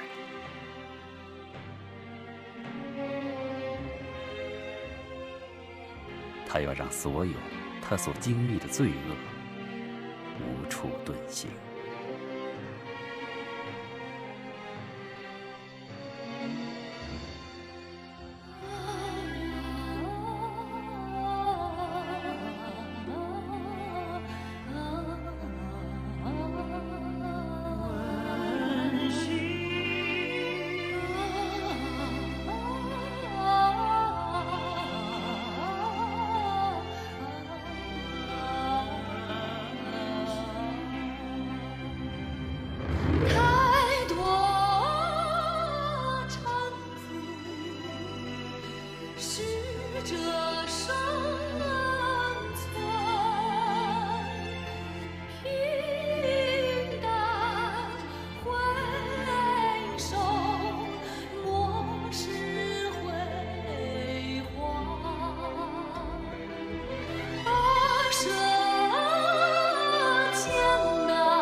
自己来吧。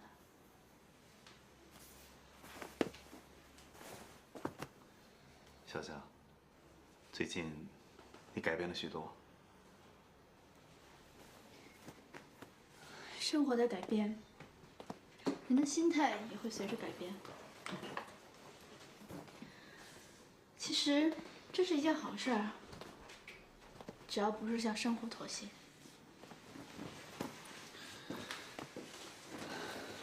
小小，你别把自己搞得太沉重了。我们一起来接受这个现实吧。可能这还需要一段时间，但毕竟我们年轻，还可以慢慢来。接受，太累了，还是忘却比较轻松。忘却更需要时间。好了，我马上就要走了，说点轻松的话题吧。好吧，到了美国以后，多跟我们联系。现在发 email、打一片电话都很方便。笑笑，我们一起面对一个全新的未来吧。王烈，你觉得我们还有未来吗？